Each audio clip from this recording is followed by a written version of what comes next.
Hello, everyone, and welcome to another episode of The Raw Men. This is episode number 75, and we are talking today with former pastor Jerry DeWitt about the holiday season and how to survive them.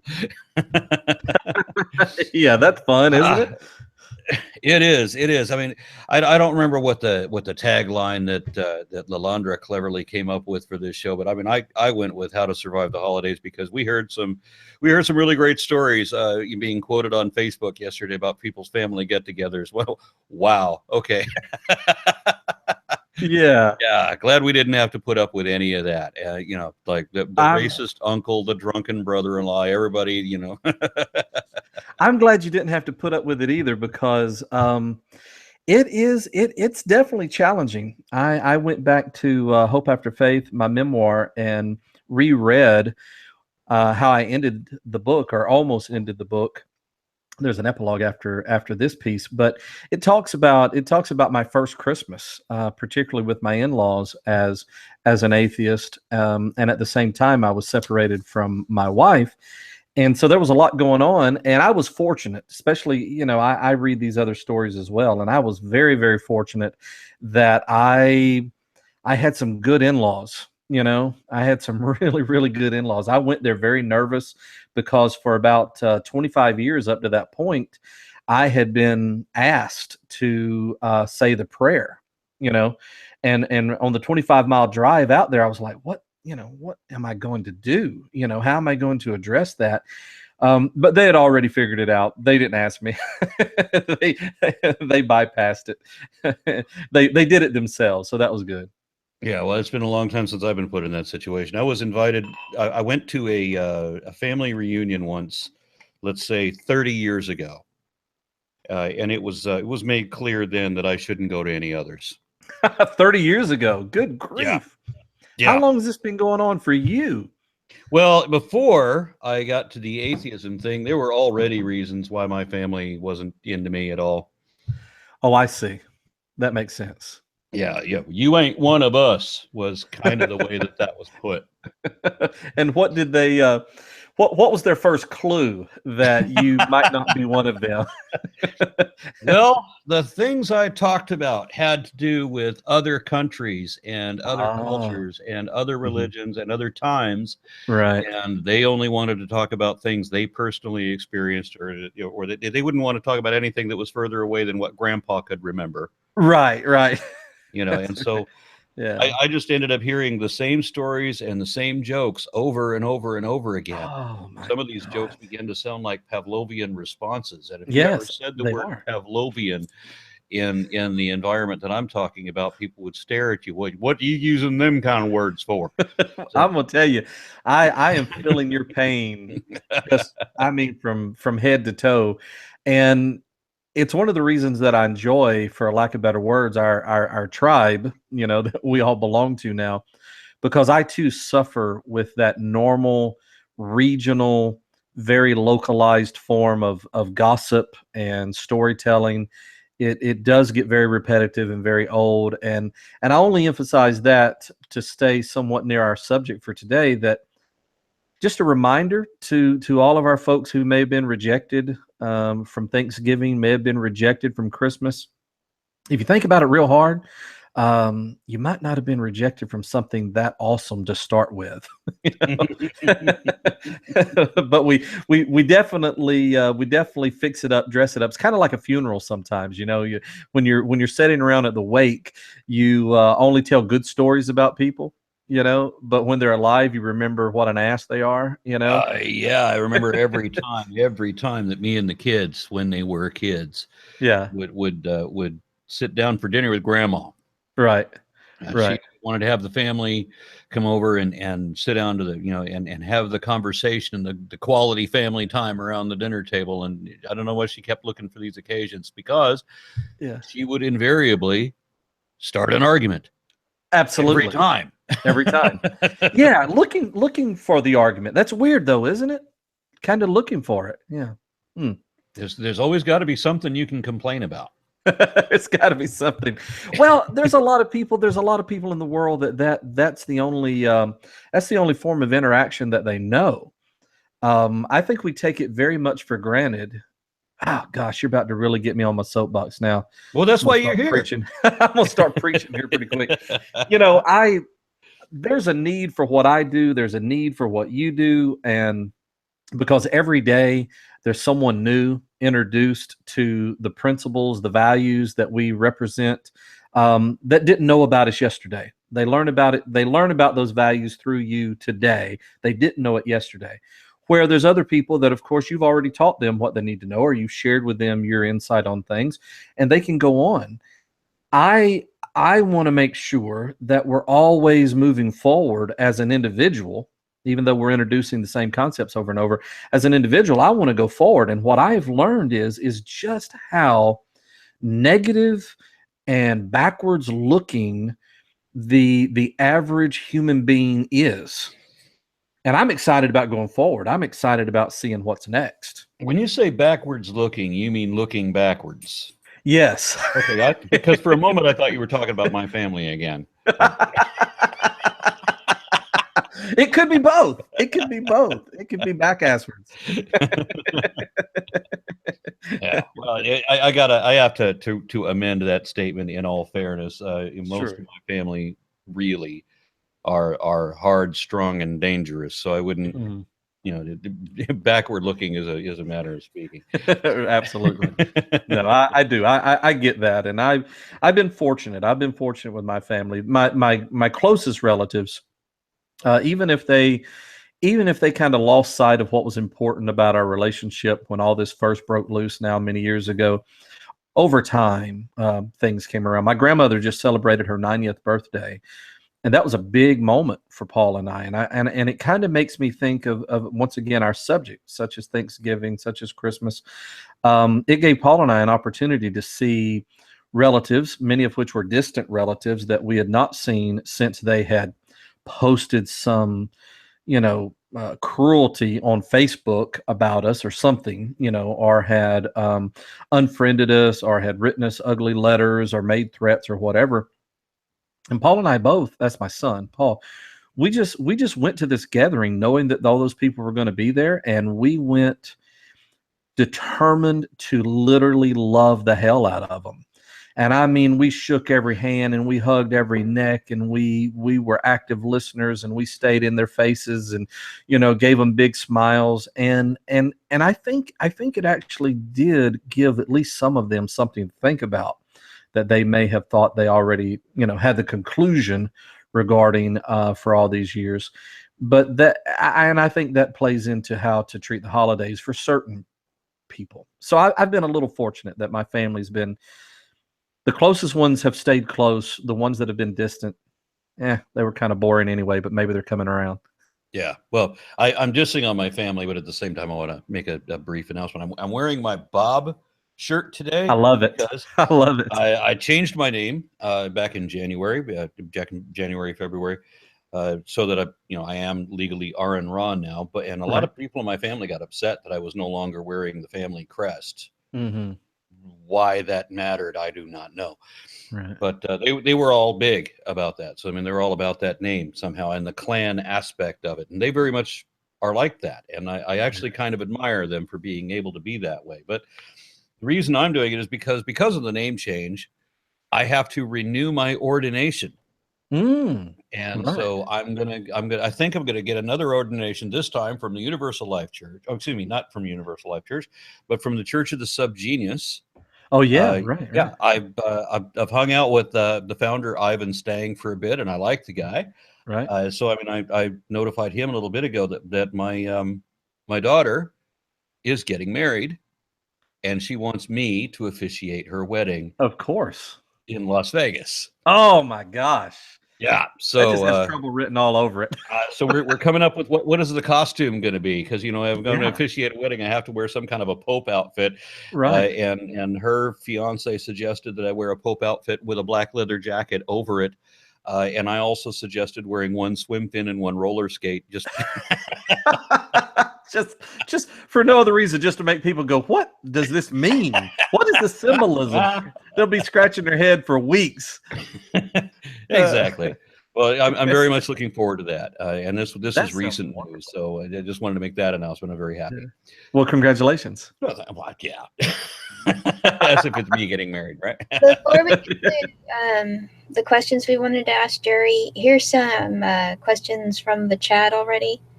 The first one is Satya. She said, or he, my completely non-religious, couldn't give a damn sister bought my nephew a Bible because she wanted him to know where Christmas comes from. There's nothing wrong with that. What do y'all think about that? Yeah. Well, Go I ahead, think they Ron. need Jeremiah 10 Yeah. to start to start with where Christmas didn't come from. Yeah, exactly. I agree, and obviously our form of Christmas has absolutely no origins whatsoever, within true Christian theology. It's morphed over the years. I even as a pastor, and of course there's a lot of backstory of this that has to do with my dad and the fact that he was a preacher's son, and he lived, I always felt like, kind of a rebellious life, and ended up killing himself as a drunk driver. And so when my son was born, when Paul was born, I was very, very conscious about not wanting to create that same rebellious tension. So we kind of lived a little differently in our home than a lot of pastors and pastors' families. But I know for a fact. There you go. How awesome is that? I know for a fact that I took pride in making Christmas about our modern tradition, within our home. I felt no compunction whatsoever to try to tie it back to the Bible, because it's not the Christmas that most people would associate with the Bible. I just don't think so. You're a former pastor, so is your opinion that it isn't actually Bible-based Christmas? Right. No, I wouldn't think it's Bible based at all. I mean, if you're trying to pull historical references, then obviously you're going to go all the way back to much earlier than biblical history, where people truly were conscious of the change of the seasons, the solstice, those types of things, to really get a fundamental base of why you're paying attention to the skies and the change of the season at that time of year. So the closest that you can try to make a connection, I think, biblically, through the whole arch of the story, is to just see that Christianity in particular was very good at adapting to whatever traditions they found in their new lands. As the Christian conquerors went into new territory, they would find traditions much older than any Christian traditions already very much appreciated, and they would find ways to adapt those traditions into their form of Christianity. Like some of those traditions, like the Yule log, exactly, Christmas tree. That's exactly right. Pagan. That's exactly right. It's all of it is pagan. It's just, it depends on, it reminds me of Joseph Campbell. Joseph Campbell says mythology is what we call other people's religions. Yeah. Very quickly meaning my religion's a mythology as well. Well, everything is pagan, just depending on who's pointing. It's always gonna have some older origin that doesn't fit into your narrative. Yeah, I got to tell you, and I'm being completely sincere about this. I'm not saying this just to be cool or edgy or whatever, but honestly, ever since I was a little bitty boy, my favorite Christmas stories, the only specials that I liked, was the Charles Dickens Christmas Carol, and the Grinch Who Stole Christmas. Right. And honestly, and I'm not even kidding. There were some things that Ebenezer Scrooge said in that story while he was a bad guy in the early parts of that story that I thought were so cool when I was like 10. Like, that's perfect wisdom. That's right. That resonates with me. Yeah, he's speaking for me. Yeah, absolutely. I've always loved the bad guys. And I think I'm very naturally a good guy. Not perfect by any means. You know. I would think that you're very naturally a good guy. I mean, think I've known you for several years. Every time I've met you, you have exuded positive energy. well, Yeah. well, thank you. Aaron and I watch Preacher on Uh-huh. the series. And we're Yeah. like, that guy's like Jerry DeWitt. He's got hair. I'm getting closer to the hair. The hair is getting closer to his for sure. Okay, yeah, it's just like Jerry DeWitt if Jerry DeWitt were an alcoholic. it's like Jerry DeWitt if there was a transporter accident, and you split Jerry DeWitt in half, and his worst half got control. I just don't want to see Jerry DeWitt in a bar fight now. Let me tell you what. Did you know I was in the martial arts? Did you know I was an instructor? Yeah, I'm an instructor in the martial arts in Kempo karate. Yeah, and so it's been a long time since I practiced. So even if I successfully won the fight, I would probably still need to, spend a little time in the hospital to recuperate. Well, I'm gonna regret having said this, but I'm gonna say it. Oh no. Yeah, and Lalandra already knows what it is. Oh God.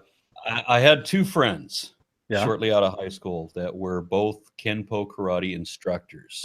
Right. And one of them was a bodybuilder, Right. and the other one was a good 2 inches taller than me, and also in very good shape. Both of these guys should have been able to beat me if they've never been trained in anything. Yeah. They should Right. have, and yet they were Kenpo karate instructors. Right. Right. And despite the fact that they were both bigger and stronger than me, I literally mopped the floor with both of them. Yeah, probably you could have done both of them at the same time if you wanted to. No. I'm frankly amazed that I beat either one of them one at a time. But as I said, they should both have been able to beat me if they'd never been trained in anything. Right. Well, yeah. Right. You'd think so with their size and talent. It's amazing. Well, first off, I'll try to one. defend. I'm not kidding. I had one pinned on the ground. I had him by the back of his head. I was rubbing his face in freshly laid manure. Right. Yeah. I'm sure he didn't tell the class that story next week, the week after. I would have loved to have walked into the class and say, "Hey, I whooped both your instructors." You just start giving everybody their money back. Yeah. No. I've taken on other people in other martial arts that have that have laid waste to me in a flat second. Well, so I mean, I got into the ring with a Marine, right? Who he was so much smaller than me that I thought there's no chance this guy's going to be able to do anything. Yeah. And I reached out to throw a punch, and the next thing I knew, an instant later, I'm on the ground pinned, and he's sitting on top of me. I'm like, what the hell happened? Yeah. Well, there's some arts that are really, really pretty, and I think ours was particularly gorgeous. Ours was Kenpo with and not. It was I think a really, really gorgeous art. But if anything, MMA over the last couple of decades has taught us that pretty win a street fight. Well, it probably doesn't win a street fight. There's just a difference between practicing martial arts and practicing fighting, and I think MMA has definitely taught us that there's a total different thing about winning a fight. Okay. Yeah. Moving along. We'll go on about this subject. Yeah. I'm good with anything. I like to talk. I guess to both of you, were you forced to go to church during Christmas? How did you get around it if you did? If you were forced, I guess. You want to go first, Aaron? It's up to you. Yeah, my family, nobody took me to church. I mean, there was one time when I was 11 years old that they brought up my ass to church on an Easter. And that's when the pastor, whoever it was that was behind the podium, was telling the story about the footprints in Biloxi, Texas, in the riverbed. Right. That would prove, 6,000 years ago, the human footprints walking with dinosaurs, and this proves that those footprints belong to Adam. Right. Yeah, and I remember I was 11 years old, and when this guy was telling the story, I remember, and this was an important, significant moment in my life. I mean, this guy's telling the story, and I'm thinking, okay, so 6,000 years ago, pre-Columbian North America, there's humans walking with dinosaurs. I'm thinking that there's some tribe of iguanodons survive, you know, and so there's like Native Americans walking alongside. Could that have happened? Sure, I guess that could have happened. But then when the guy said proving that these are Adam's footprints, I'm like, there's no way in hell that you could take a sandaled footprint and identify whoever is wearing that sandal. I mean, Right. And so I remember I leaned over to my grandmother and I said, Grandma, he's lying. Wow. Because if you state something, if you express something as fact and you can't actually know that that's a fact, that constitutes a lie. I agree. Right? Absolutely. So I said that to my grandmother. She slugged me in the stomach. Ow, good grief. In church. What? Wow. Holy cow. Well, I wasn't ever question the guy behind the podium. Especially not in church. Yeah. Yeah, but that was absolutely the very last time that I went to church. Wow. As a boy. Yeah. I didn't go to church again until I was an adult. Yeah. And then I just visited people's churches. I pretty much just to make fun of them and be an ass. No, not you. This cannot be true. I know I'm usually so eloquent and dulcet. Well, I don't ever remember being forced to go. My grandmother and grandfather were really the religious, matriarch and patriarch. Well, at that time, it was really just my grandmother. My grandfather had stopped going before I was even born, to the best of my knowledge. So it was really my grandmother. But yet I was so close to her that, obviously I was compelled to try to be with her when I could be. But because my mom and stepdad were definitely not devoted during my childhood, my mother would kind of go in and out a couple of different times during my childhood. They never felt comfortable with forcing me to go with my grandmother. But I definitely went until I was old enough to just say I didn't want to go anymore. I have very vivid memories of laying under the pews, trying to pretend that I was asleep, because I was always afraid that they would drag me up to the altar up front and pray for me, or try to force me to get the Holy Ghost or whatever. And I can still remember all of those sisters. I can still see their dress shoes and pantyhose, dancing all around that pew, and me thinking how easy it'd be to get a heel through my hand if I didn't keep myself in a tight little ball up underneath the pew. What denomination was that? That was Pentecostal. That was they were independent. They did not belong to the United Pentecostal denomination, but it was basically the same doctrine, just generally stricter than what most United Pentecostals would be. So not the United Pentecostal, but the divided Pentecostal. But the divided. Oh, don't even get me started. I could talk to you for 3 days straight talking about the divisions and how all this evolved. And very quickly, because I think you might appreciate this, what's interesting about Pentecostalism, and it's made its way into Pentecostalism has been so successful as a church business model that it has transformed all of mainstream Christianity. Even if the evangelicals do not all speak in other tongues or believe in healings or things like that, they're still very much affected by the showmanship of Pentecostalism that was so effective. And not only that, the spirit of it. There's almost no denomination that is any more American than Pentecostalism, because it has that same other side of the tracks, cowboy independence. I'm going to do it my way. God speaks directly to me. I don't need you mentality, that we're kind of known for, as Americans, and so Americans. And so it's been very, very successful, and it splits continuously because of that philosophy. There's a neat segue into one of the chat questions. Gob Barrett was asking me to ask Jerry to speak in tongues. Tell him I'm terribly sorry. I'm sure he'll hear this. But I have made a vow to not speak in tongues until after my grandmother passes.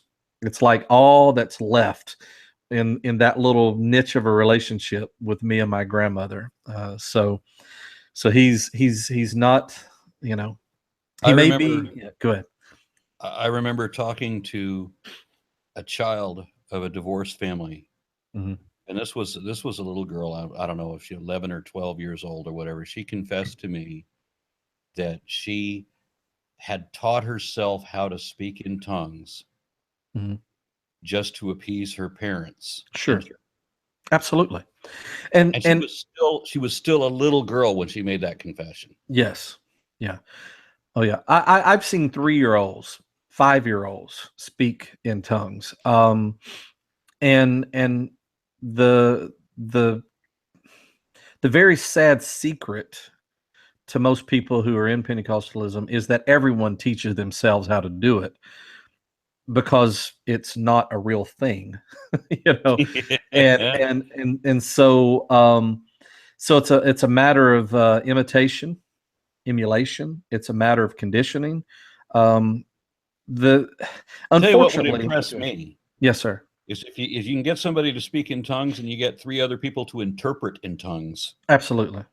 and come up with the same interpret, or even Oh, vaguely the same interpretation. even vaguely the same. Absolutely. No, you're exactly right. You're exactly right. And it would never stand up to that type of scrutiny. The other thing to do is to try to be even more quote unquote biblical about it, and have someone speak a language that they don't know, a foreign language that they don't know, and have someone translate it, not interpret it, but translate it. And you hear those, you hear those stories all the time in Pentecostalism about some missionary, who was in deep dark Africa, and the Holy Spirit came over them and they spoke to a tribe in a language they didn't know. But you never see the video of that. Okay, well, so here's my attempt. I'm gonna ja nie poнимаю, что вы говорите. That's perfect. That's beautiful. That was great. It sounded Russian, and I think that was the intention, but it's great. That was perfect. It's for anyone who's musical and knows anything about jazz. It's scat. It's scat. That's what it is. Yeah. Okay. So. You sound like you weren't really into religion as a minor. So what made you decide to be a pastor later? Yeah, that's a great question. So the cracks in the foundation, my religious foundation, were there from before the foundation was even really laid, because I was very much into science. I was a huge Star Trek fan, had already been exposed to cosmos, loved astronomy. Almost said astrology, astronomy. I loved those things. Wanted to be a pilot at one point, and so I was very aviation minded, which I loved the science of aviation. There was a lot of different things that were foundational to me. What happened though was I never could shake the strong religious impression that my family had made on me, the culture made on me. When the pastor of our family church would show up, even if it was just to get his car worked on, there was a fog of awe that would settle down upon our family. There was so much respect given to this man. He truly was reverenced, as the Reverend. And so as I began to become a young teenager, and especially as I was getting closer to graduating, I was trying to find myself. I was trying to find some self-worth, find who I was going to be, in my tribe. I wasn't a natural warrior. I wasn't, a natural politician. And the person who was respected the most in my little tribe was the medicine man, was the shaman. That was the one. And so through a couple of unique experiences, I just ended up at the right place at the right time, that I was like, yes, that's my destiny. That's my career in a more reasonable language. And so I never would have thought as a young man that I would have been religious. I need to comment on that. I knew somebody. I worked with somebody for many years. I was in a corporate office for a long time, and one of the people that I worked with there was also an ordained minister. And the funny thing is that this guy had no concept of the truth. Mm-hmm. Didn't seem for all the world like he wanted one. Right. But he was a I don't know how to express this. He was such a compassionate person. Mm-hmm. and such a wonderful humanitarian. I mean, I loved this guy. Right. You couldn't tell him anything he didn't already want to believe. Right. Which was sad. Right. And if you did lay out the facts that completely destroy his position, he would simply ignore it. Yeah. And go on with his previous belief, and that's a bad thing. But the guy was a beautiful human, Right. otherwise, and it showed me that people can be attracted to religion because they're genuinely good people. Yes. And they think that being good means that they need to ally with God, because God is good and good is God, and they have these associations. Where, of course, I have a completely different vision of that. Sure. But it's. Sorry, were you finishing your point, Arn? But I guess I'm close enough to done. Yeah, go ahead. Okay. A lot of times, non-believers, we talk about the negative experiences we had in church, but there are like positive experiences, especially during the holiday season. Like some atheists still like Christmas carols, and sure, there was a lot of negative things that happened and a lot of bad things and exploitive things. But I remember one Thanksgiving, we were passing out groceries to some of the people in the community. I was in high school, and we went to this apartment, and there was this girl there I went to high school with, and they had no furniture. And I just remember her as someone who needed dental work. It was that bad.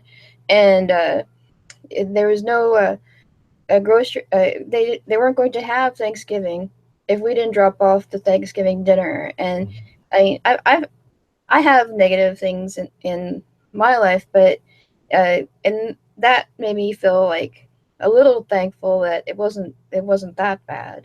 Yeah. And that can be kind of isolating, I think, later for atheists, that this community, this helping community, isn't there like it was when you were a Christian. And some of the traditions and the pomp of the holidays are maybe a little, you may feel a little alone as a atheist.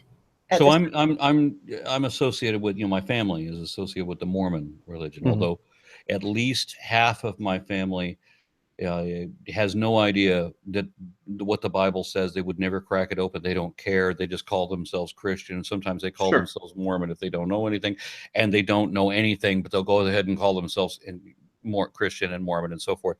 The other half, have an idea that there's a particular, that not all Christians are Mormons, or so, that there are other religions and other religious perspectives. The funny thing is that they all hate socialism. But and when you say the word socialism, you have to say it with a distaste, as if the word tastes bad. You have to say socialism. You have to say it like that. Right. But the funny thing is one of the only good things that I recognized about the Mormon religion was that they get 10% of the tithing from everybody, and from that, one of the things that they do is they create this food bank. Right. And I've personally experienced a number of very poor families. I mean, way poorer than me. And I always thought I was poor, but we encountered other people, in my mother's church when it was really desperately poor. And the only food they get, the only relief they get, is from this food bank, this grocery store where they can go with their little membership coupon, and they can actually fill up with groceries and have a holiday meal, or have a meal at any time. Right. And is that not exactly socialism? Absolutely, it is. Of course, nobody understands that, right? So everybody's pitching in so that they take care of everybody, even the people who can't pitch in. Right. So as long as they're members of the church or whatever, they can go to this food bank and they can walk out with groceries. And when we were in desperate situations, I remember us being beneficiaries of this as well. Which is why I'm actually tolerant. It's one of the reasons that I'm tolerant of Mormons. They're all bullshit religions, and Mormonism has a whole bunch of faults to it, and I'll gladly expose them. But I'm also going to give credit where it's due. Absolutely. They do take care of their own people in this way. The dark side of that is, I believe, with the Mormon Church, that you have to be up current with your tithe if you're going to get. And it is, but it's 10% of your net. I knew Right. people in my family who were giving 10% of their gross. Right. And We you know always, what's funny? yeah. When times get extra desperate, there's a couple of people in my family, when things get really desperate, they'd start giving way more than they were supposed Oh, to sure, of course. because they think they're buying blessings. Absolutely. Well, they're Wait, taught what that is they're the going word? to buy What is the blessing. blessing? I have to always focus on definitions. The word blessing for me means a magical enchantment. Right, right. And that's not what they mean, but yeah, exactly. That is exactly what it should mean. All kinds of pieces with that. Religion, my form of religion, it fit me perfectly. It fit so many different pieces of my personality. It gave me a place in a very small community of standing that I was looking for. I had a very large ego, and I wanted that place of good standing, and so it did that for me. My childhood was very, very chaotic. My dad was killed, as I mentioned earlier, as a drunk driver before I was 3 years old. My mom and stepdad had a hellacious marriage. I fought for attention, and the way I did that was through performance. Whenever I was a very, very young child, they'd put me on a stool at the dining room table and have me tell jokes at the family reunions. I learned to perform. And so this particular type of religion for me, denomination, was very performance oriented. Being a preacher was very performance oriented. So that fit me. But in a positive light, now tying into where you're at now in the conversation, that I didn't realize, because I didn't know the language, that I was a natural born humanist. I should have picked up on that, because actually my first prophet was Gene Roddenberry, and I didn't realize that that was really who had given me my values early on as a child, and that's pure humanism. And I didn't realize that because I didn't know the language. I'd not had it explained to me. And so the church itself was a mechanism, was a medium to express that humanism through, and to stay focused on that. And it was the conflict between my humanism and my desire for truth that really caused my ultimate issue, because my form of Pentecostalism, because they say things like that are important, like speaking in other tongues.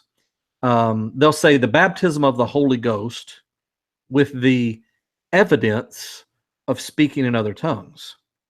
Well, evidence was a word that did actually mean a lot to me at that age. I knew what evidence meant. And so that set a standard of proving what was true, proving what was real. So immediately in my ministry, there was a conflict between wanting to do as much good for as many people as possible. And you couldn't, if you believe the Christian philosophy, there's no greater good that you can do for humanity than to try to save as many of them as possible from hell. But then at the same time, because I was evidence driven, then I had to know whether or not there was actually a hell to save people from. Because if there wasn't any proof that there was a hell, if you couldn't substantiate that, then it was very inhumane to teach such a philosophy, to teach such a doctrine. And that was my original conflict right off the bat. But I would agree with you that still yet in our culture, many good things are done for people in need through the vehicle of the church. Someone asked a question, Chad of Jerry. There is a huge church right next to me, and I've always wanted to go and see what they're all up to in there. What do you think about atheists going to church? Oh, listen. Okay, so here's a place I'm going to be a little different. Obviously I'm an atheist. I mean, it says so on my book. Obviously I'm an atheist. But I never have felt like that my realization that I'm an atheist put me on the other side of the fence. Well, I was a theist yesterday, then last night I realized I was an atheist, and so now I'm on the other side of the fence. I feel like that I'm above the entire subject. I don't feel like I'm on one side or the other. I feel like I'm above the whole thing. And as a human with a very, very limited lifespan, I've got the right, through my own value, to experience whatever it is I want to experience. And so, yes, I'm an atheist, but if I decide one night that I want to go to the local church and watch the Christmas play because I might enjoy the Christmas play, then I'm going to do that. And to not do it because of what anybody else would think or because of any labels that I've got, on me in whatever way, is to put me right back in the same, using religious language, bondage that I was in when I was in the church. I do what I want to do. If I one day fulfill my vision of flying to Japan, I will probably go worship at a Shinto temple for the experience of having done that. I've got a fantastic friend, Bishop Carlton Pearson, who's now more New Age than he is Christian, but he's a wonderful African-American minister. And so his style and his music, his whole thing is just perfect for me. I adore him and I love his style of ministry. And every time that I can get close to him in Tulsa, Oklahoma, I attend the service and I cry and I clap my hands and I raise my hands and I speak in tongues and I enjoy the service as much as I can possibly do it. And I walk out just as much of an atheist as I was when I walked in. The same way that whenever I went and saw the latest Thor movie, I was no more an Asgardian when I walked out than when I walked in. That's a lot. I find with Christians, they either don't like you because you're kind of ruining their make-believe by being skeptical. Sure. And they'll, like, a lot of, this is a hard time of year for atheists who've been disowned by their families. It's an incredibly hard time. Yeah, I have to make a confession too about the Thor Ragnarok thing. Right. They lost me when they cut his damn hair. You were like, what? Like, what? Really? You're gonna be a really a short-haired dweeb. You're gonna be conformist. You're owned by corporate. Made him a conformist. I'm done. I'm out. or they admire your earnestness. Yeah, I think some of them will admire you. I was thinking about this before the show. I remember a handful through almost 30 years of ministry. I remember a handful of skeptics attending service. The difference is that that's how you met them. That's how you knew them. That was their personality in all ways. They weren't just challenging the doctrine. They just challenged life altogether. And people let them be part of the church and people included them and people humored them. But that was their personality, versus someone like me that I'm known one way and then they suddenly see me another way. It's almost like a U.S. soldier suddenly, fighting for, ISIS or something. It's seen as jumping the fence and being on the side of the enemy. And that's very, very unfortunate, very unfortunate. And it's difficult. I mean, unfortunately, there's not a lot of good answers for it. It is difficult when you're being rejected. Very difficult. Yes, it is. Here's one question. Can you explain the difference between the major Southern religions like Southern Baptist and Pentecost and Church of Christ, and just their basic differences and conflict? I was raised Southern Baptist because my parents were divorced, and Catholic on the other side, but more fundamentalist Catholic because my mom was Vietnamese. So that has nothing to do with the South. But the Southern Baptist thing is definitely the South. Well, Aaron probably knows all the ins and outs of those different denominations as well as I do. I think he's. Yeah, I had my screen muted because I was trying to answer somebody else, but Sure. No, I do not know the ins and outs. Oh, okay. Of those other denominations. Well, I'm glad you haven't wasted your time on looking at all that, because it's sad how much of a difference, how little of a difference there can be. Now, between Southern Baptist and Pentecostalism, the primary difference is going to be what is considered to be the gifts of the Spirit. Southern Baptists are going to believe that those gifts are reflected in a very, very subdued way. If at all. Many times they'll teach that those types of supernatural manifestations were limited to the Bible, limited to the first century church, and that those things don't happen anymore or don't happen very often anymore. Whereas Pentecostalism is founded on the idea that all the same things that you read about in the New Testament, the healing powers of Paul, speaking in other tongues on the day of Pentecost, thus the reason they're called Pentecostals, that all of that is still very much alive and well today, and also required for a truly spiritual life. Now, even within Pentecostalism, you have divisions. I came from a very, very nuanced branch that believed if you did not speak in tongues, then you would go to hell. Not all Pentecostals believe that. Some Pentecostals believe that you're saved the same way that Southern Baptists believe that you're saved, through a confession of faith, and that speaking in other tongues and those things are in addition to. So there's lots of different ways. Let me ask you a question about that. Sure.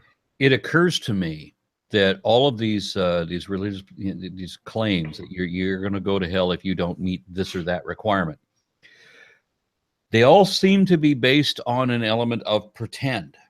That Yes.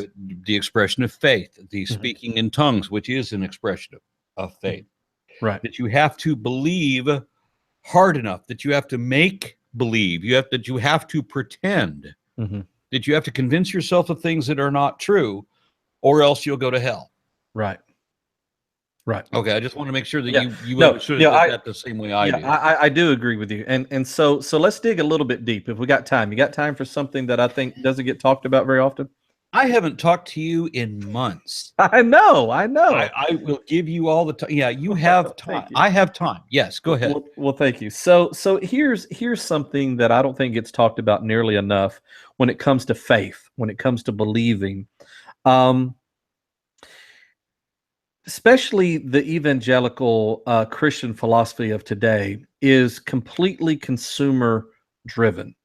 It's about selling a product. It's about preaching what the benefits are of accepting that product, then you making the decision to buy that product with your faith, basically, with your pretense that you believe something that you can't, prove is true.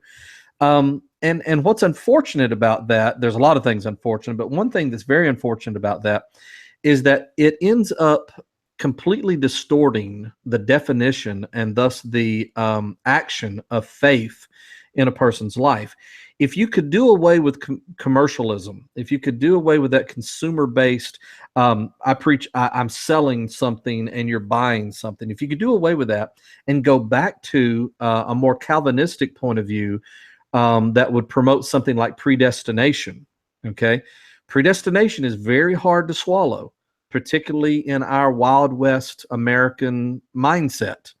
That some people are just predestined to make it, some people aren't going to make it.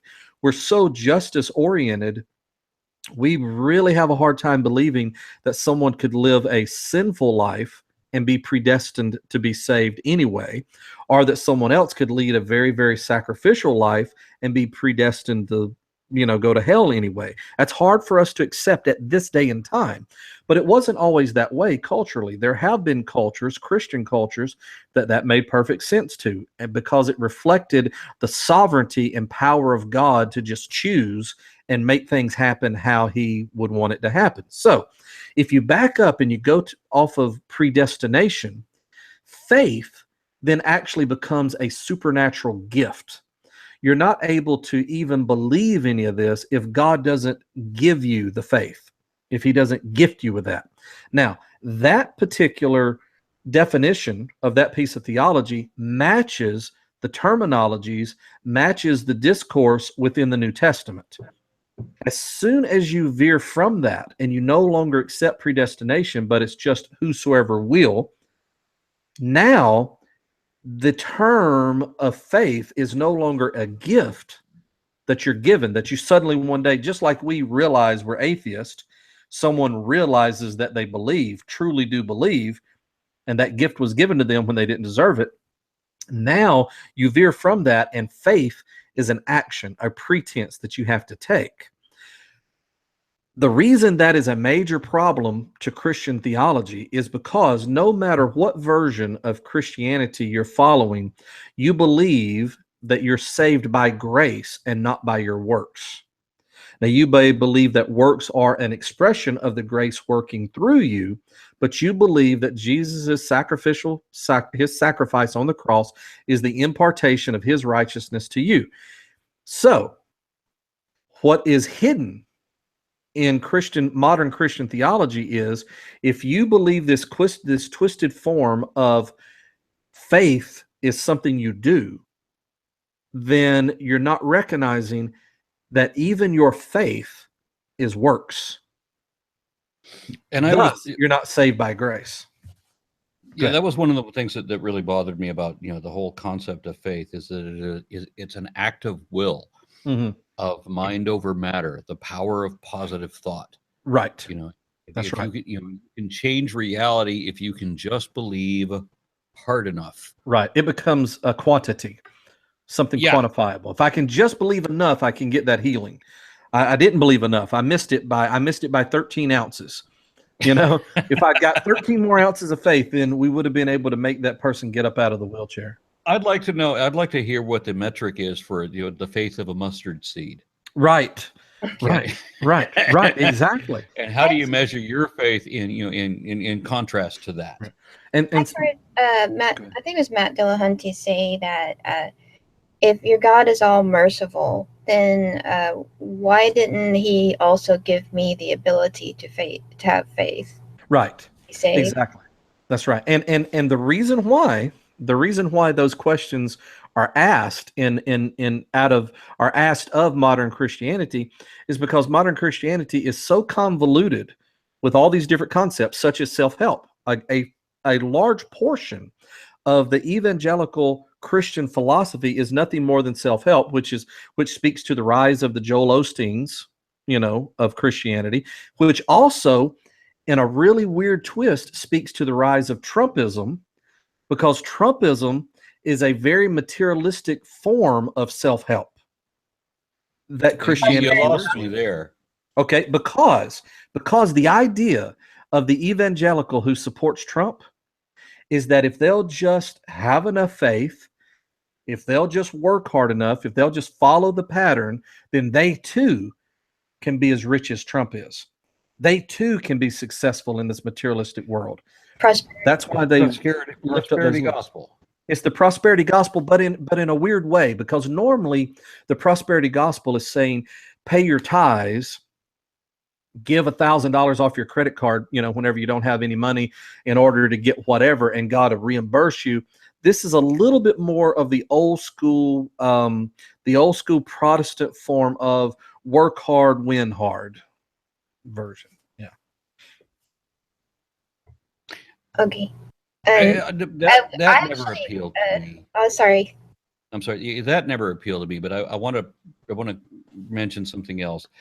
Matt Dillahunty struck me years ago as being somebody that he made me want to improve my way of thinking. Oh, absolutely. Sure. Yeah.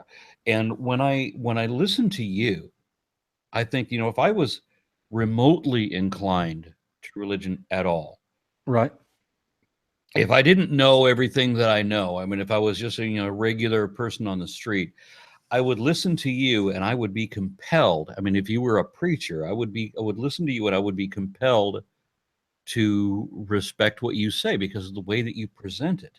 Right. There's a quality to both the way that Matt speaks and the way that you speak. Thank you. That is very emotive.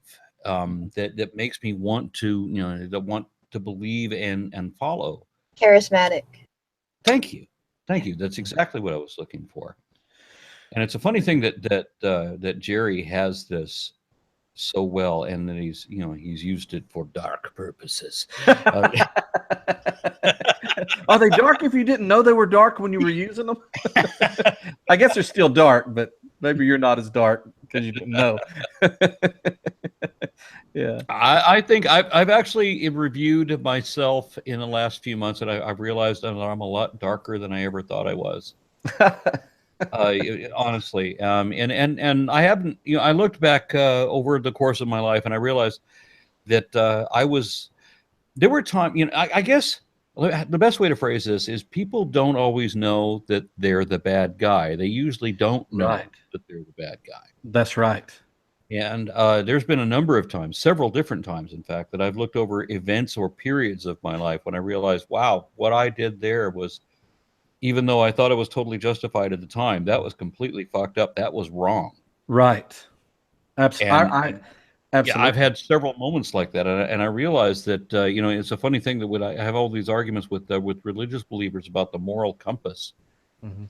but I was such a subject of the culture of the time Right. that I would follow along with what the peer of what all of my friends were doing, or Sure. what everybody else thought was okay, and that would seem to be okay to me. That I was a subject of my culture, so to speak, and Absolutely. I'm embarrassed that I didn't rise above that.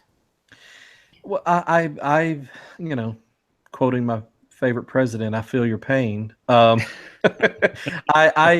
I remember distinctly the conversation that I had, the conference call that included the publisher of my book, my literary agent. I'm doing all this name dropping to make myself feel bigger and better. My co-author.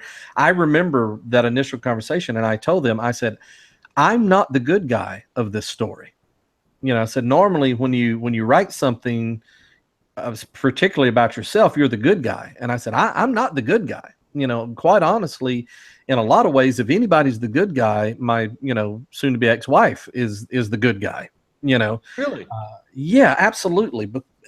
Because now at the time I saw the actions that I'd taken as I was in a very, very low place. I was receiving all this rejection. I was kind of believing a lot of my bad press. But I saw myself as being very, very selfish. Now I've been through a lot of therapy since then, and I don't think my religious motivations were as much selfish, because I was making a lot of sacrifices at the same time, because I was very much a humanitarian. Um, but I think that those decisions were coming from a place of weakness, It's funny that you of mentioned that, because need. that's actually the period that I was most concerned with. I was in a relationship once upon a time Right. with somebody that, while I felt totally justified at that moment, Hmm. it was at some point after that relationship ended that I realized that, much, regardless whatever my legitimate complaints I had with that other person, it was still almost entirely my fault. Yeah. Yeah. And that I that took me a while to realize, let me tell you. That's a hard thing to do. I mean, I don't know. I think in some ways you have to get far enough away from the consequences that you can accept that it's your fault. It's very hard when you're staring down the barrel of the consequences to go, yeah, pull the trigger. This is all me. You're really wanting to save yourself some heartache. But after the fact, it's definitely easier. And I definitely religion, outside of the cultural expectations, and even being succumbing to those expectations was still a weakness, within me, was still a character flaw within me. But outside of what would be the normal weaknesses, I just was a broken person. I was a broken person, and I was looking at my marriage to try to fix me and complete me. I was looking at being up on the platform and listening to people clap their hands over something intelligent or inspiring that I said to make me feel better about myself. I mean, all of those things. And I carried a portion of that even into the secular movement with me, because I just went from one to the other almost, just almost overnight. And so it's been over the last 6 years of being in the secular movement that I've had an opportunity, particularly in the last year. This last year has been hell on earth. I'm not exaggerating when I tell you, emotionally, this last year has probably been every bit as hard as my first year as an atheist, because I've just been in the trenches with my therapist, digging crap out, trying to fix it, making moves that I've put off or fought against for years. It's the reason why that I'm always telling everybody, okay, you're an atheist, awesome, you got that. What's next? What other part are you going to mature now? What other part are you going to work on? Yeah. That I kind can. of leads into some of the questions we had about staying positive as an atheist. Hmm. How do you stay positive? How are you what habit of mind? How are you mindful of it to be aware of your flaws and face the world and all of its bad, yucky stuff? I've got a great meme for this. Is everyone aware of who Anthony Bourdain is? Surprisingly, Chef. I'm not. Okay, he's the chef. He's now got a show on CNN. He travels a lot. You would know him if you saw him. Travels a lot. Talking about other cultures, other cuisines within cultures, in particularly. World famous chef, fantastic. But there's a meme, and he's quoted in this meme as saying, he says of himself, "I understand there's a guy inside me who wants to lay in bed, smoke weed all day, and watch cartoons and old movies." Then he goes on to say, "My whole life is That a is series." me. Yeah, I know, it's me too. That's why the meme got my attention. Oh, I've never smoked weed, but I'm Well, assuming that if he, that's a joke. I don't actually enjoy weed at all. oh really? If it was, Well, it's a yeah, strange thing with me. If it were legal everywhere, I yeah, wouldn't be doing it. yeah. I don't. I've never experienced it, so I don't know yet. But it's on Yeah, my bucket I've list. experienced it, and it wasn't good. Well, it's on my bucket list, and like speaking in tongues has to happen after my grandmother leaves the world. I've already promised my weed virginity to someone special, so so that time's coming. Oh my goodness, But you had to throw it in the context of virginity. Now I I want to did. go blaze with you. Well, we'll ask. We'll ask him. We'll ask if we can have a crowd, if we can have an audience. But he goes on to say, so he talks about himself, being a guy who wants to lay in bed all day, who wants to smoke weed all day, who wants to watch cartoons and old movies all day. But then he goes on to say, he says, "My whole life is a series of stratagems to avoid and outwit that guy." And the reason that I see that as an answer to your question about, outlook, an atheist outlook on the world, is first off, let's just be real. Okay. Let's put all the self help BS aside. The reality of it is you feel however you feel.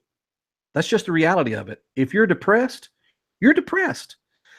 If you're anxious, you're anxious. That's the reality. Now the secret of that is, and this is what's made me be able to survive a whole lot of stuff in my life. The secret now is to accept that and to develop a strategy that outwits it. And that can be, especially during the holidays, making sure you're very, very tight with your atheist support group, whatever that is. Go to the bar crawl, go to the meetings, hook up with them, have the party yourself, invite the people over. One of the big differences that we struggle with between the church world and the atheist world is that generally the church world, when you belong into it, it's a pretty big part of the local population. When you belong just to the atheist community, you may be somewhere where there's only two of you, At least there is an atheist community, but at even least if it there is is one. two of you. When in the 1980s, Right. during the age of the satanic panic, as Seth Andrews likes to put it, the only non-believers, the only non-Christians I knew, there was no atheist community. Nobody identified as an atheist Right. because everybody bought into the thing that that atheism equals nihilism Hmm. somehow. So everybody that identified as an atheist, or everybody that actually was an atheist, actually identified as a Satanist. Right. Right. So while Right. I found myself drawn to neo-pagans because they were more tolerant than Christians were, Sure. I also found myself surrounded by Satanists Hmm. who, again, were more tolerant than Christians were. Right. Right. But where we were just talking about it, I had like your moral compass, So my moral compass is decreed entirely by satanic hedonists. Yes, but but which is very positive, which would surprise people. There's a very positive, it's a very positive worldview as far as an appreciation. This is where I was going to go. Also answering this question, um, Thanksgiving. Some people struggle. Some atheists struggle with the idea of Thanksgiving. Who are we giving thanks to? and this goes back to your original question about being positive. I think this is just a place where our language fails us, because we can feel a sense of thankfulness without it having to be directed towards an entity. What we normally refer to that as is as appreciation, or even gratitude. Gratitude still can carry with it as if there's someone that you need to show gratitude to, but in our normal vernacular, we don't feel as obligated for there to be a recipient of our I need gratitude. to comment on that, because Yes, please do. people will not understand that, as an atheist, why it is that Thanksgiving is my favorite holiday, Right. because it violates so many different things. I resonate with the Native Americans, and not just because I went to Standing Rock. I mean, I have a lot of connections to Native American activist communities and so forth. I understand all about the dark history of Columbus. I've known that since I was 12. Right. Okay, so I mean, I understand everything that was wrong with Columbus Day as much as I understand everything that was wrong with Thanksgiving.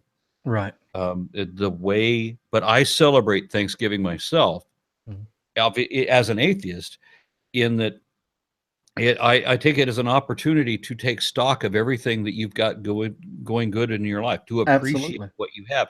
Because one of the things that I found most disturbing was somebody told me when I was 11. I remember hearing this phrase that you don't appreciate what you've got till it's gone, and I remember thinking, well, that's stupid. Exactly. Why don't you appreciate what you've got while you've got it? Right. And Right. so I've consciously tried to do exactly that, to appreciate what I have. Mm-hmm. And every year on Thanksgiving, I remind myself what I still have that I may not have tomorrow, Right. but what I have today and that I'm thankful for. Yes. And I will have complaints about various aspects of my life. I mean, everybody has complaints about everything, and I'm Sure. tired of hearing them. Even if I have complaints with various aspects of my life, I'm going to look at the positive things on this particular holiday, and I'm going to look at the positive aspects of my marriage, for Sure. example. And even if I love my wife, and I do, everybody has complaints, Sure. right? I don't care what the complaints are. I don't care what you hate. I care what you appreciate. Mm-hmm. And what you hate never ends up in anybody's memory. It's what you love that people remember about you, not what That's you right. hated. That's right. That's And exactly so, right. I and want to add that I think there's a secular purpose for all human beings to be thankful and appreciative. Like, I was reading something that about how people, one of the common factors of people who have dementia is they don't have an appreciative outlook. It's healthy mentally to appreciate positive things and be thankful. So, Absolutely. I think I think you're exactly right. I think it's healthy in every way to be appreciative. And I think atheist, the big secret is that atheist, just like Satanists or neo-pagans or anyone else, are actually still real people, with real lives. They're regular people with regular lives, and within a real and regular life, there is an unending amount of things that can go wrong, that can go bad. And when they're not going wrong and they're not going bad, that's a great time to feel appreciative of things. I mean, when you have a job, you should really be appreciative that you've got a job. Whenever your relationship is better than it is bad, that should be appreciated. I mean, there's regular life alone gives you plenty of opportunities to be quote unquote thankful.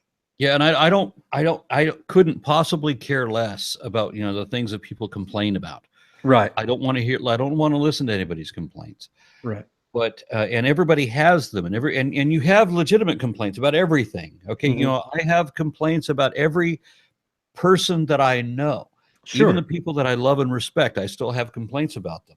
Right. But in the Thanksgiving tradition, for example, my wife has given me a number of ideas that I wouldn't have thought of myself, that I'm enormously thankful for. And she's given me Sure. guidance on a number of things that I'm enormously thankful for.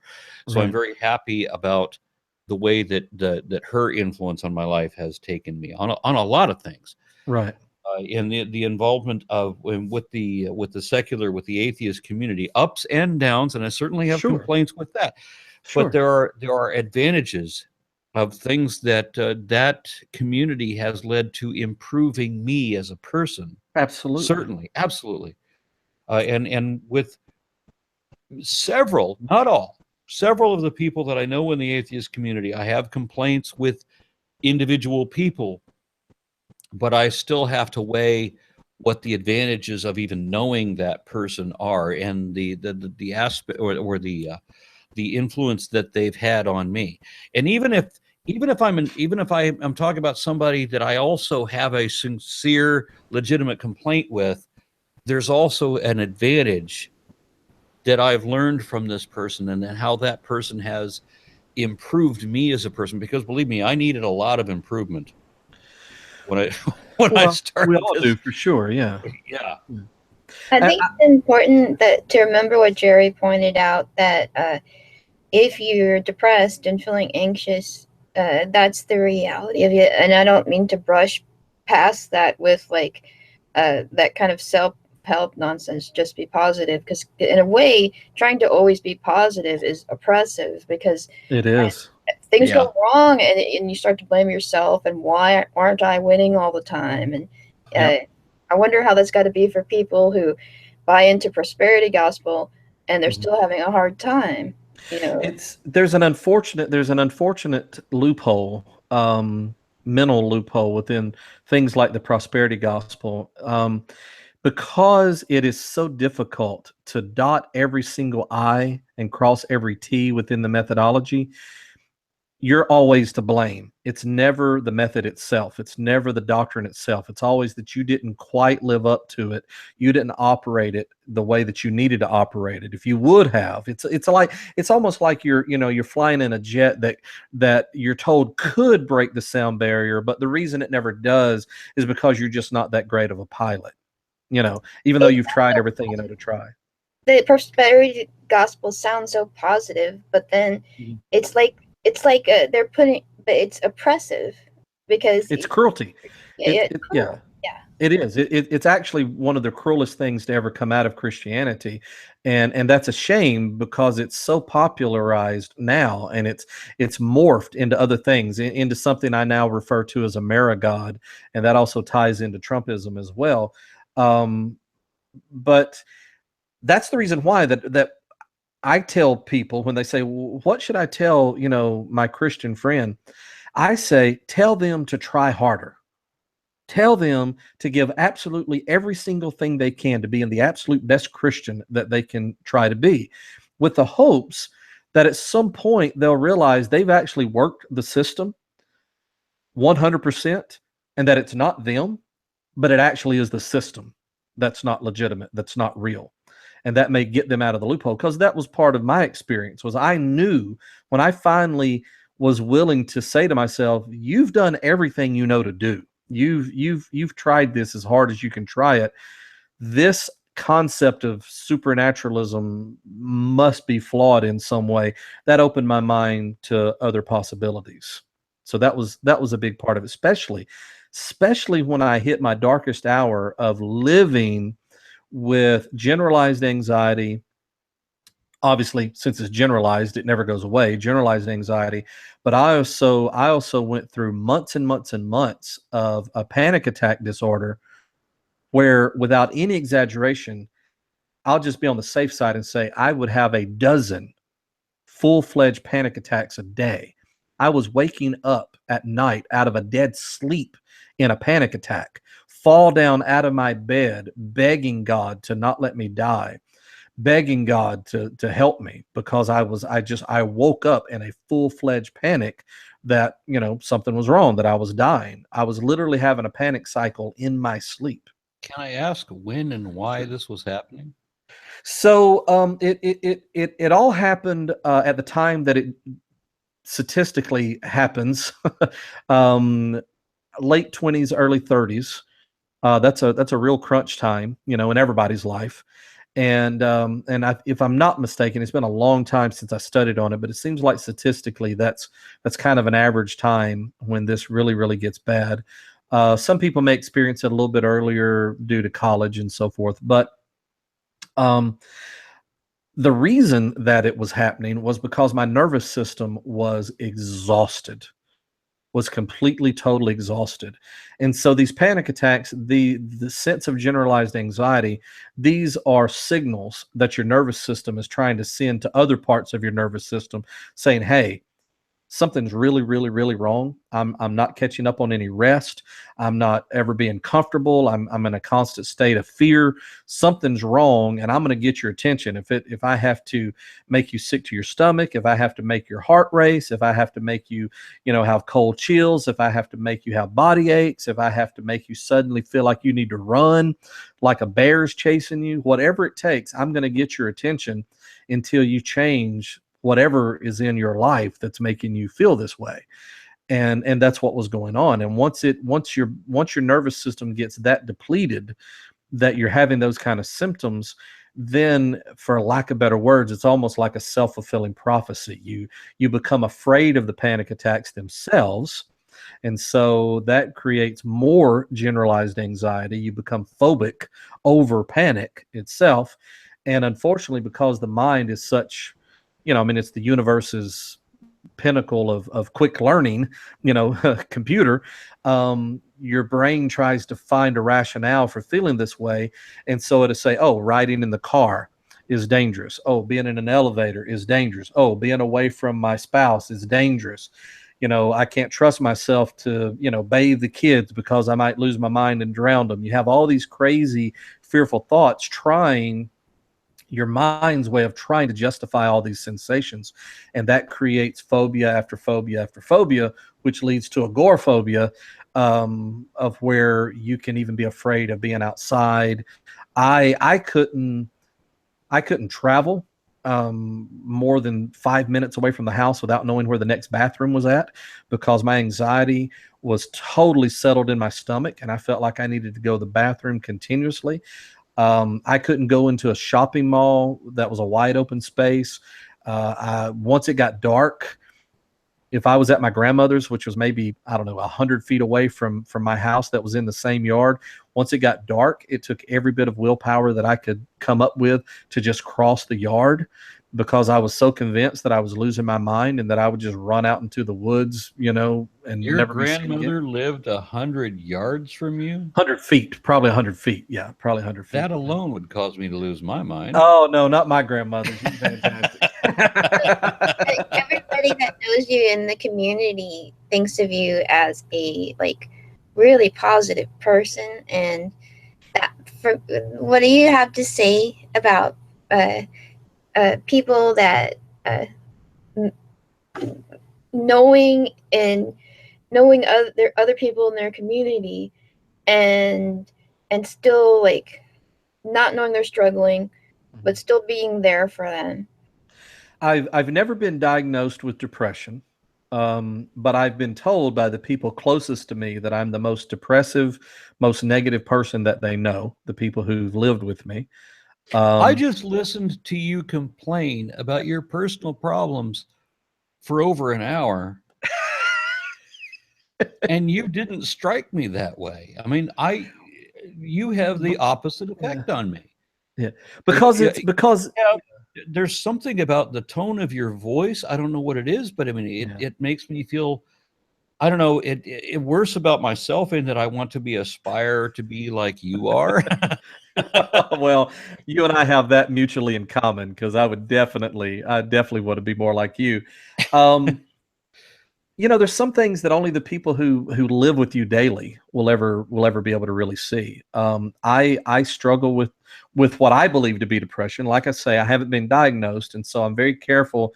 I don't want to use words that haven't been that a physician hasn't applied, because I don't think it's fair to people who have been diagnosed for everybody to say they're depressed. But I struggle with being what I feel to be depressed. I definitely struggle with anxiety. I haven't taken medicine for anxiety in a very, very long time, but I have I have been medicated, so I have been diagnosed with generalized anxiety disorder, and of course, obviously the panic attacks. I don't have any of the phobias anymore.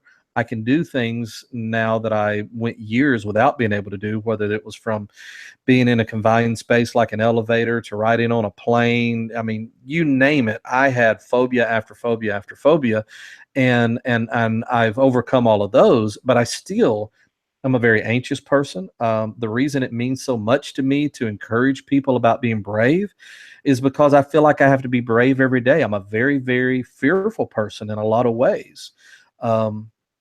So, you know, that's the reality of it. And that's why I say, if you're depressed, you're depressed. If you're anxious, you're anxious. But you can, like Anthony Bourdain said, and like I do, you can develop strategies to outwit that side of yourself. And so I literally, and I could almost speak in tongues for wanting to say this because it inspires me to say it, I literally live to outwit DeWitt.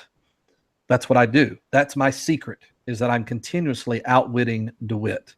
If I see, like right now, I'm going through a divorce, and I can see how easy it would be for me to, you know, just get in the corner and, you know, cover my head in a blanket and be very depressed. But I don't want to do that. And so I outwit DeWitt by, when someone reaches out and says, hey, will you be on the show? I know being on that show is going to be good for me because it's going to open up this other part of me. You know, it's going to keep that part of me energized. And I'll be high from doing this show probably for 3 days because it energizes that part of me. You know, it's And funny. doing something positive kind of doesn't allow your brain to take over and start being negative. That's right. That's right. The secret, I learned this when I was in the martial arts, tying the whole show back together to itself in the beginning.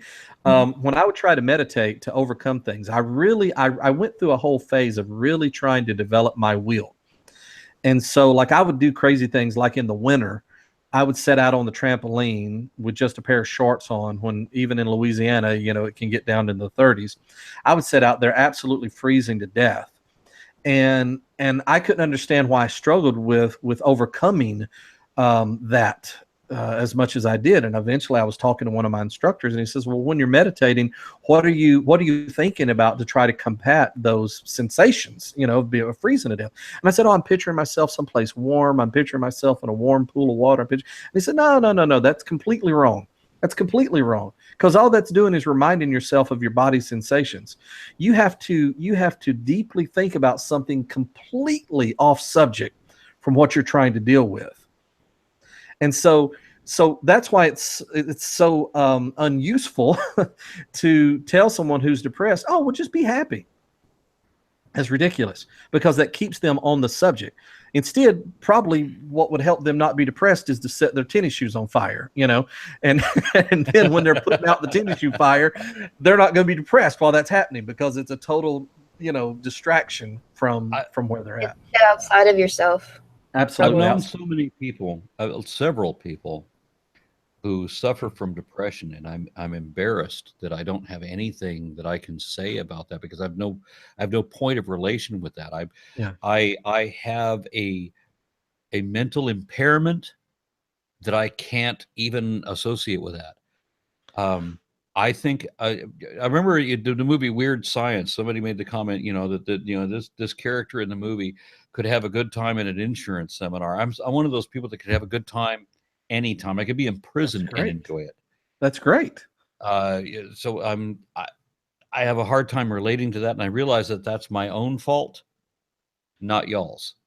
Well, I don't know if it's a fault. I think it's just a different brain, you know, makeup, and thus you do what you do. You know, if there's somebody who just really needs to be related to, and you don't think you can do that, send them to me, because my brain, I consider it to be a fault, that I feel everything that goes on around me. I mean, literally, I feel everything that goes on around me, and I'm searching people's faces continuously for changes of expressions, and I drive people insane. I literally drive the people closest to me insane with me trying to read them and trying to, you know, make them better. And how you doing? What, you know, I'm worried about you. What's going on? So I don't see it as a fault in any way. It's the reason that you're a teacher and I'm a pastor. You know, it's just two different things. I've But got. go ahead. Please. Go ahead and finish your thought. I was just going. I was trying to wrap up that little part of with depression, with it related to the holidays. If you feel like you're depressed, if you have people in your life telling you that you're depressed or that you're anxious, they may be right. And so, if you can afford to do so, please love yourself enough to go to the doctor. Love yourself enough to have a therapist if you can any way whatsoever afford that, because these are things that it's much better to spend the money on them and not need them than to need them and not love yourself enough to take care of yourself. I've got a segue here. We've got somebody in the comments, a Christian, I think, named Dan Ryan, and he is saying that he's trying to help. He says, "I'm trying to help you poor deluded souls to find your way back to the Lord." Wait. Okay, let me correct you. He's telling You're not people the deluded ones. Sorry. He's also telling people they'll go to hell. And there was something on a bus. Don't worry about it. I can't possibly go to hell. It's not real. I couldn't go there if I wanted to. There was something on a bus, and he was saying that as a Christian, he didn't have anxiety, stress. So, like, for me, that just seems like the Christian mind thing is a band-aid over, because as a Christian, I still had stress and anxiety, and that makes people, as Christians who feel that way, like, well, what's wrong with me? Yeah. And I'd like to warn Dan Ryan not to go to Valhalla.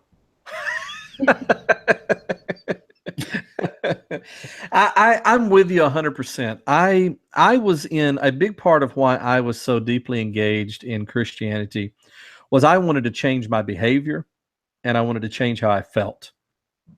And I believed that how I felt, my internal states, my emotional states, was directly related to my behavior, whether that was we're all adults, whether that was masturbation, whether that was greed or fear or whatever it was, whatever it was that I felt like was not appropriate at the time. What about masturbation has any negative impact on anyone else? Well, from their perspective, because you're having to lust after someone that you're not married to. But that doesn't matter if you're not victimizing someone else. If no one else feels the negative aspects of you fantasizing about them, what does it matter? The only thing that matters it shouldn't. that you can do wrong are the things that negatively impair somebody else. Well, that's true for you and I because we're coming from a reasonable perspective, but religiously, the unreasonable rationale for that is that there is someone who's being negatively affected, and that's God. That God's being negatively affected by that because I'm able to impair God. God You're able to hurt is his heart. Ultimate power and invulnerable master of everything, and I'm going to impair him. But you're hurting his. Yeah, you're hurting his heart because he wants. You're hurting his heart. Iron chariots and the feel of soap in the shower will somehow negatively. Wait, what was that first part? Because I may just been exposed to something new. What was that? Iron chariots. You didn't hear about iron chariots? There's a part in the Bible where now you remember. I was thinking you were about to change my my browser history all of a sudden. No, okay, I'm with you. I got you now. I took that very, very seriously. Yeah, it's going to be that, God just wants something so much greater for you, so much better for you that he's hurt that you're lowering your standards to this type. It's convoluted junk. It's sexual control, which is human control, which is what religion does in order to maintain its need in your life. And let's talk about that for just a moment, because sex is a drive. Sure. Right. So this is something that you can't I mean, I know that there are asexual people, and Sure. and that these are people who genetically or chemically or whatever do not have the same kind of sex drive that the rest of us have. You know, ignoring that for the moment, you know, the rest of us have this this drive that can cause us to do things that we may be deeply, we have very good reason to be deeply ashamed of later on, right? I mean, it Right. can lead to that kind of behavior. And then there's a lot of things that are that we will do as part of that influence that are things we don't need to be ashamed of at all. Yet religion wants us to be Right. ashamed of it. And so religion conditions you to deny one of the strongest drives you have, which in some case overrides even in some species, for example, overrides even your self-preservation. Absolutely. So Absolutely. what religion does then is poisonous to your behavior in not accepting that, you know, okay, this is an aspect of yourself that is can be completely healthy, can be misused, but also can be completely healthy, and religion wants to treat that as if you're not supposed to have sex for reasons of pleasure. Fuck that. This is just one of the many things that God was wrong about, Mhm. you know, for Yeah. example. Yeah. And this is one of the things that really bothered me is sexual proclivity versus sexual aberrations, normal healthy practice versus perversity, for example. I remember commenting that if you have priests who have to take a vow of celibacy, who are never allowed to marry, this is obviously going to create in them as a biological need that will never be satisfied. Mhm. And so that's going to create an aberration in their behavior. And what exactly did we see? Now, this is something I came up with as a child. I think it was 12 when I came up with that realization. You know, just as I was beginning to go through puberty myself, I realized, well, gee, if you take a vow of celibacy, this is going to fuck up your psyche Mhm. because you're never going to be able to satisfy this aspect of your being. Right. And so we now see that all these the Catholic priests, you know, within the Catholic Church, you know, we're being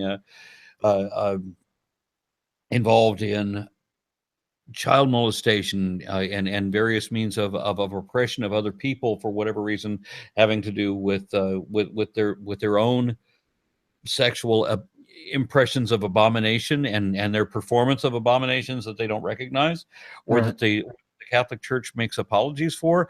Isn't this because they're denying a basic biological need and using that biological need and the inability for most of us to deny that biological need? Doesn't that create a perversion instead of a perversity? It very well could be, and I would take it. I would agree with all of that, and take it maybe just a couple of layers deeper. In that, let me lay as a foundation for this thought. In the New Testament, you have Jesus dealing with people that were considered to be demon possessed. That, based off of their description, we would now attribute some form of mental illness. Now, obviously, the whole thing's probably made up, but let's just stay with the idea that, okay, Of it's course, true. it's all made up. Yeah, right, right. But what I'm saying is that there, there wasn't anything to give life to those type of fantasies. But let's just stay within the context of it and say, okay, there are people in the world who do not recognize mental illness for what it is, and they see it as something spiritual because it's hidden on the inside, as it were. It's mental, it's emotional, it's hidden on the inside. That creates a dualism between mental, spiritual, and flesh, body. So there's this dualism.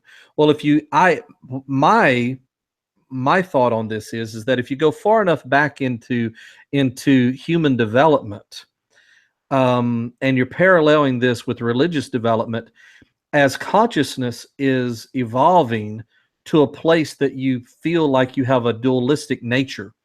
You have your body, which is your outward world, but now you have your emotions and your self-awareness, which feels like it's an inward world, like there's a division between outward and inward. And for a very, very long period of time within human history, there's no understanding of psychology. And so there is a distinction made. and it's answered through religion, that you have the flesh and you have the spirit. So there's this warring principles between what is fleshly and what is spiritual, what is good, what is wrong. This is the basis for, during the Axel Age, religious Axel Age, for an evolvement, how religion evolves from a straight physical cosmic maintenance, where you would throw the virgin into the volcano in order to help empower your god. Your god is locked in this battle with the other god. You've got the good god and the bad god, and the only way the good god's going to win is if you sacrifice the virgin. And already right there, by sacrificing the virgin, you already are seeing a division in sexuality as good and bad, clean and unclean. But after the Axel Age, there's a little bit of intellectual enlightenment that says, such as with Buddhism, the real battle's on the inside. The battle's not out there, the battle's in here. Well, as that begins to grow, eventually through Judaism, ancient Judaism in particular, which was still was not really the form of monotheism that we would look at as today.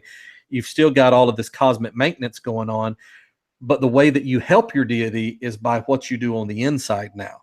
The way you discipline your inner urges becomes the way that you strengthen your deity. The way that you interact with your deity, the way you channel your deity, is now not the gifts that you give on the outside, but the gifts you give on the inside, conquering the struggle. I'm sorry, I didn't. Yeah, and unfortunately, unfortunately, the longer that goes, the more division that is created, because it becomes more and more convoluted as cultures devolve.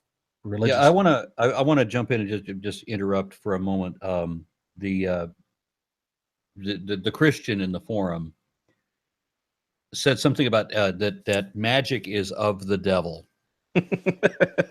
Magic being defined as the evocation of supernatural entities to control or forecast natural events in ways which are inexplicable by science because they defy the laws of physics, meaning that miracle equals magic. Right. And that belief in miracles is a belief in magic, that miracles and magic are exactly the same thing. Right. So if Dan Ryan would like to be on a podcast with me at some later date, I'd be happy to have him on. All right. And I will even do him the favor of getting nice and intoxicated before we talk, just so we're on equal level. Talk to him with half your brain tied behind your back. Yeah. Well, I remember a cute story with that. This shows you the level of questioning that I was already engaged in as a young minister, 16, 17 years of age. I was riding with a carload. You were a minister at 16? Yes. Okay, so I have the Mormon missionaries show up at my door, right, and they're like pubescent kids with the name tags that say they're elders. Right. Right. Yeah. So exactly. That's right. I'll divert real quickly. One of my favorite ministers, Johnny Thibodeau, I talk about him a good bit in the book. He's Cajun, very, very Cajun. He's now I wouldn't have been able to guess what the name. Yeah, I know. Thibodeau. You probably thought he was, Argentinian or something. Yeah. You know what? Talking about Cajun makes me hungry. Yeah, I'm kind of hungry myself. But I got a date coming up, so I'm kind of trying to trim down a little bit. But so you're trying to trim down? Yeah, I'm trying to. Oh, absolutely. Despite holiday meals, I've dropped 5 kilograms this month. Have you really? Well, that's awesome. Congratulations. All right, go ahead. Yeah, but Johnny Thibodeau, he kind of hurt my feelings once. I was holding revival services for him, and he was bitching about some young minister somewhere, and he basically said, "What does a 25-year-old have to teach me?" And I was about 25 at that time, and I was like, "Oh, well, that kind of makes a point." So yeah, I was a minister. I'm sorry, I thought we were talking about sex. Oh no, not at all. No. What we're what talking it could about teach you sexuality. is that you're out of shape. That's true. It most definitely could teach you that. That's right. Out of practice, Or aerobics training. out of your league, out of time, out of money. Your hour's up. Your credit cards are going to be automatically rebilled at the end of the hour.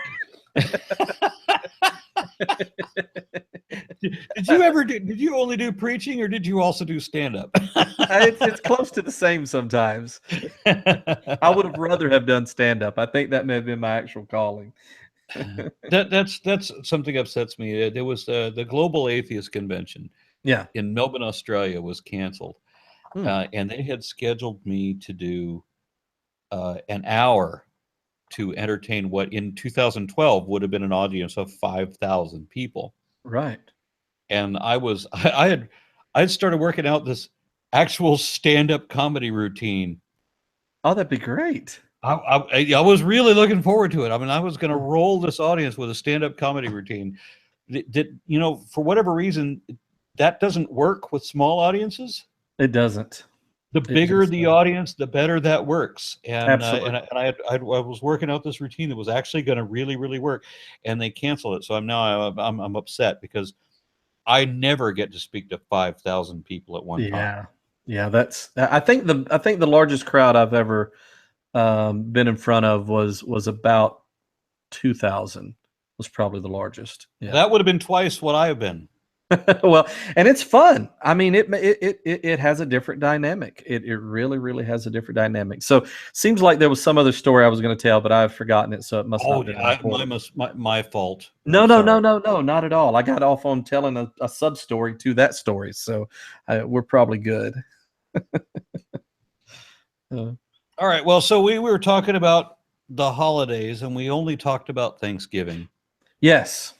There's another one, I understand. Yeah, some people say there is. I love Christmas. I love it more when I've got some extra cash, because I really do like giving gifts. You know, there's been times in our lives that we've had more money, a little more money, and I enjoy being Santa Claus. You know, the hardest part about finding gifts is finding something in your budget, you know, that's still worth a crap. You know, that's kind of the hardest part. But when you've got plenty of expendable income, then Christmas can be a lot of fun with the gift. I got to tell you, recently I saw somebody, Beth Presswood, posted something about her Christmas tree, and it occurred to me that I haven't put up a Christmas tree in a number of years, and that reminded me that the last time I put up a Christmas tree, I'm not even joking, we put up the Christmas tree and it remained standing for 5 years. Holy cow, that's awesome. We never took it down. Just left it there, just in the corner, just as Christmas for 5 years. That's awesome. 5 years. That's fantastic. Well, I got to figure out what I'm going to do. I've got this apartment. It's just a 2-bedroom apartment, 2-bath. It's a nice little apartment on the 3rd floor down here in Pensacola. My son Paul's got the other half of the apartment. He's got his own little wing. I've got mine, so it works really well. But we've got a perfect space to put something. I don't want to go to all the trouble with the tree because I'm just too lazy for all of that. But I want something. I want to do something that. Well, I got to tell you, there was a time many years ago when I was maybe 25, I think I was, and this was before I even realized that I was an atheist. Right. I still believed that there was some supernatural aspect to life force or whatever. Sure. You know, I still remember believing in something like that.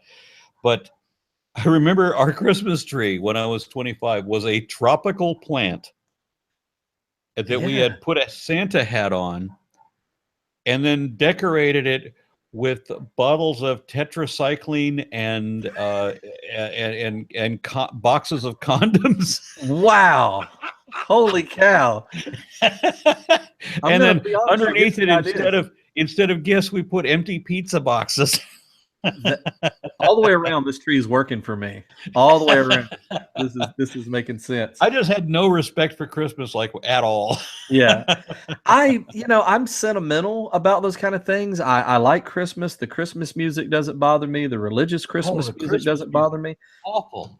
It I is remember- awful. Oh, it's I remember totally working awful. I was working in a drugstore Yeah. one time during Christmas season, and again, I think I was 25 still for this, and I remember thinking, if I hear one more version of Winter Wonderland, I'm going to go postal and start killing people. It is. It's horrible music, but I'm sentimental like that. I'm nostalgic. I mean, right now I'm sitting. I don't know if you can see, but I'm in my bedroom, and I've got my desk set up here where I do the podcast, from, and all of that. But right in front of me, let's see. I'll even show it to you. I'll show it to you, so you don't think I'm exaggerating as stuff falls everywhere. That's your bedroom? I didn't recognize it because I would normally expect in a bedroom to have red velvet sheets. Yeah, well, all over the walls. The swing's over in that corner, and the chains are on this corner. Oh, don't get you started talking about the swing. Oh, Yeah. that was you can't see it usually from the podcast because we do two. We do Hope After Faith, and if there's ever any video of that has to be family oriented. But I could turn the video to be able to see the swing and to see the chains for Hope After Dark, which is something totally different. But yeah, well, I tried the swing, and that was when I realized I was overweight. You're not supposed to be the one on the swing. I'm going to send you a manual. I wasn't. Hey, if you're too overweight for someone else to be on the swing, then okay, we're gonna have to talk about your 5 grams. All right, this is a 2x4, if you can see it. All right, this tells you how sentimental I am. This is wood. Exactly. You're surprised, aren't you? You thought because I was short, it would be different.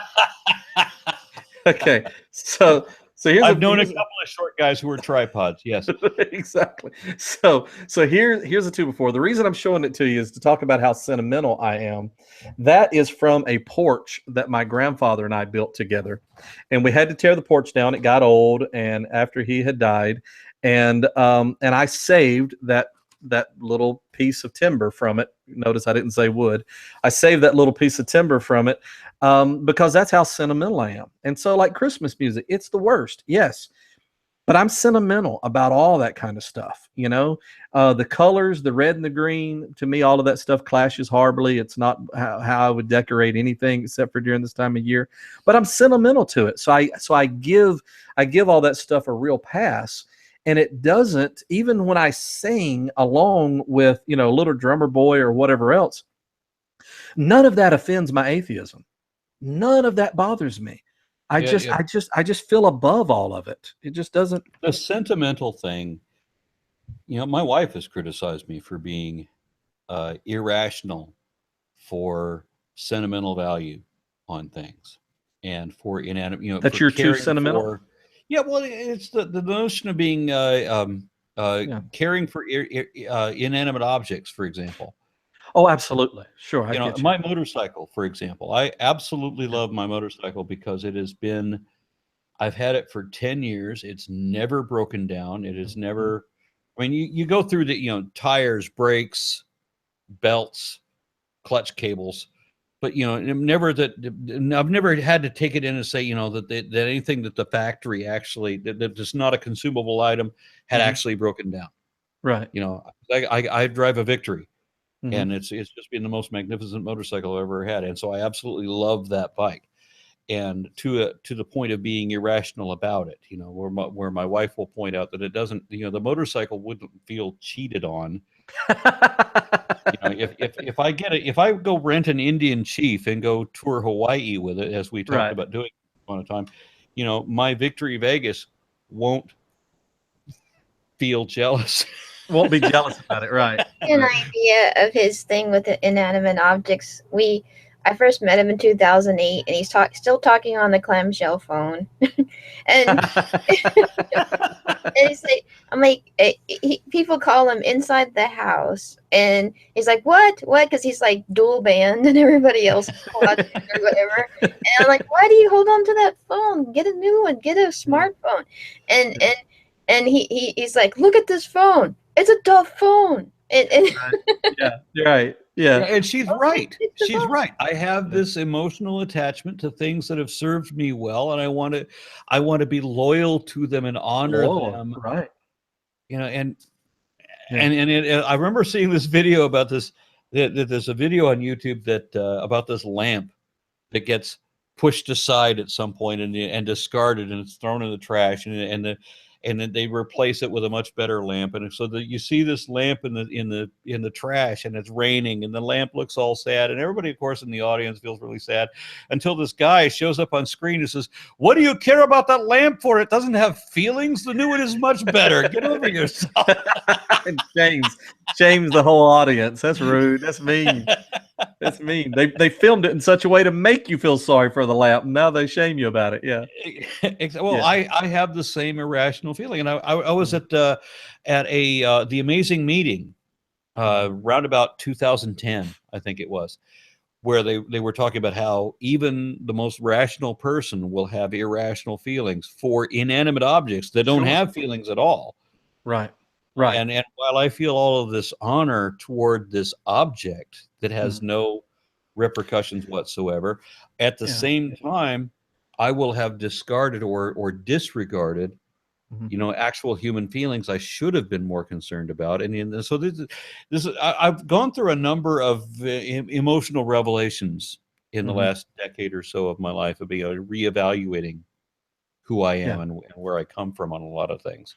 I think that's, I think, again, as we mentioned earlier, I think it just speaks towards brain types, which also is a little bit of an explanation for certain religionists, who turns out to be a religionist, who doesn't turn out to be a religionist, who's more prone, who's less prone. I do think brain types plays a certain amount of a role in that. Obviously, there's always exceptions to the rule, but what I now try to do is I try to accept all my feelings. I just accept them, because dealing with anxiety and depression, that's a big part of, for me, the strategy of dealing with it and moving forward is to accept it, because when you're resisting it. It's this weird thing, but you feel it. Everybody knows what it feels like to try to resist a feeling, to try to resist something, and you spend so much energy on trying to resist that you don't, a lot of times it hampers you from developing an escape strategy, from that situation. And so I don't try to resist those feelings anymore. I just let them be what they are. And so I wouldn't judge my feelings or my emotions, my attachments anymore. I'm more focused on the behavior that I allow those emotions to go to. Like if I was just having to put $1,000 every month into my car to keep it going because I was just so emotionally attached to it, I wouldn't judge how much I loved it. I would judge the fact that I couldn't move on from spending the money on it.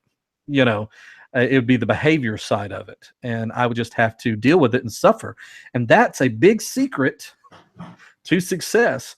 And I have to give the credit to a really close friend of mine that I've got reconnected with in just the last little bit, that's reminded me of this, that the suffering, the ability to suffer, the willingness to suffer, is a huge part of success in anything. We underestimate how much we avoid suffering, and a lot of times that resisting those feelings is you're trying to stop suffering those feelings. And all you do is keep the suffering going on longer, to where if you'll accept the feeling and let it flow through you and you change your behavior, then you'll suffer, a less amount. Same thing with dealing with going to see your family on Christmas that we're all going to be asses because you're an atheist. It's about suffering. Is there a quick, fix to not have to suffer their looks of disdain? No, outside of not going, but then that creates its own level of suffering. So you're making choices about suffering. I want to remind the people in the audience that the people that I've been talking about in my family that would have cared about my atheism, I haven't spoken to in 30 years. 3 decades, I haven't talked to these people. Right. There are very few people and I mean very few people left in my family that I speak to at all. Yeah. But anybody that really gave a damn about my atheism it has been decades, multiple Sure. decades since I've Mhm. talked to any of those people, and I don't. They may all be dead by now. Yeah. For all I know. Yeah. We do put a lot of importance on people and things that ultimately will prove out to not be nearly as important that you can live without. Yeah, Jerry, it's surprising and embarrassing to me that I haven't talked to you in so long. Well, same for me. I always should feel reach out better. more often. I always feel better when I talk to you, and, Well, and it's a thank funny you. thing that you identify as depressed when you always make me feel so much better every time I hear you. Well, I love people, so interacting with people distracts me. I'm very seldom depressed with people. It's a long time. It's especially now going through the divorce. It's when you go to bed alone, when you get up alone. I made a little meme the other day trying to make a joke. I said something about it doesn't. It doesn't make me mad. It doesn't make me mad to make up my own bed every morning. What pisses me off is not messing it up every night. Yeah, I got you. And I wanted to mention the one Christian in our thread that we commented on, I think twice. Apparently, he was just a troll, not a sincere person at all, because he just accused me of being afraid of the power of God. So Yeah. this is obviously a pretender. Sure, just trying to get mentioned. Yeah, and somebody who's not worthy of serious consideration anymore. Of course not. Absolutely. If you have any final thoughts about how people are going to be able to deal with family get-togethers at Christmas, we've been 2 hours on this show, which normally I never go more than an hour, but I really enjoy having you on. I enjoy y'all so much. Yeah, it's. I wish I had excuses to do it more often, and I'm sorry that we haven't talked more than we'd have. Well, maybe we'll come up with good excuses in the future. Anytime I'll make myself available because y'all do mean so much to me, and y'all know why. Y'all were there in the very beginning, the very first meeting beginning, and showed me a lot of love and a lot of respect, and that just grew from there. So thank y'all very much for Yeah, that. I want to I've never remind been you, disappointed. if you're not aware where you live, there's a place where you can go swim with manatees. Oh, really? No, I didn't even know that. Yeah, and the next time I'm in your area, We're I'm gonna do it. absolutely going to do that. We're gonna video me and you swimming with manatees. That'd be awesome. Yeah, I want to share with somebody while we're on this podcast. I did this thing where a friend of mine in California, one of those seriously California metal dudes, Right. man, one of those guys. Yeah. Invited me to come to La Jolla to go swimming with sea lions. Wow, that sounds and fantastic. I did that, and I had the headset that had the GoPro camera, and I got some wonderful, absolutely wonderful footage of these sea lions swimming all around me and How beautiful, wonderful. pristine views. But what had happened was that I didn't realize that the camera was turned off. Oh, The guy that turned on my camera for me after I'm all suited up and I'm out in the water and I asked him to turn it on, he clicked it twice. So he turned it on and turned it off. Oh In the same no. move. So I was so frustrated that I had these unbelievably wonderful views about all these sea lions swimming circles around me. Yeah. And I thought this is amazing. And then when I realized that it actually recorded none of it, All right. that the next time I went to California, I made sure to take a side trip to go back to La Jolla to go snorkeling with sea lions once again and make sure that the camera's turned on this time. Right. But there was a slight difference. This time it was high tide and the surf was 3.5 feet, which Good grief. at 2.5 feet, they say it's not it's inviolable, meaning that anything over 2.5 feet is deadly. And I thought I wanted this so bad that I told my friend, I don't care if who cares if the waves are 2.5 feet high? What does that matter? Yeah. Right. So I mean, I get my wetsuit on, I get my fins and everything, and I'm in the water, and I want to do this because I want to revisit, what I did before. But suddenly there's no visibility because the surface churned up all of the water. So now you Yeah. can't see anything anymore. So I'm never going to get any of the footage that I wanted. That's horrible. And I remember swimming out in this one area where I'm going to go into this cave where all the sea lions hang out, and they'll come right up to you. Right. You know, they'll be like 2 feet away, and they'll swim around you. And they're as big as you are, but they will swim circles around you. And none of this is going to happen because of my own idiocy. I realize I can't see beyond 2 feet in front of me, about basically arm's length is as far as I can see. Right. So I'm upset at the visibility. And then I realized that what I see at the end of my arm is rock. Oh. Now, if anybody has ever explored the tidal pools, you understand with all the barnacles and everything on that type of rock, Oh my this gosh. is nothing but sharp edges. Oh my God. All of it is horrible sharp edges. And so when I realized where I am, and I have to go around this point of sharp rocks, when I realized exactly where I'm, I pick my head out of the water because the water's so churned up. Just to make sure this is where I am. I am way too close to this area. I need to get a safe distance away. And then I turn and I realize there's a wave, and it's 3.5 feet. And they said 3.5 feet is deadly, right? That 2.5 feet is deadly. And this is 3.5 feet. And so suddenly I'm lifted up. So I'm now 3.5 feet higher than I was a moment ago. And I'm now being smashed into the rocks of the tidal pools. Oh my God.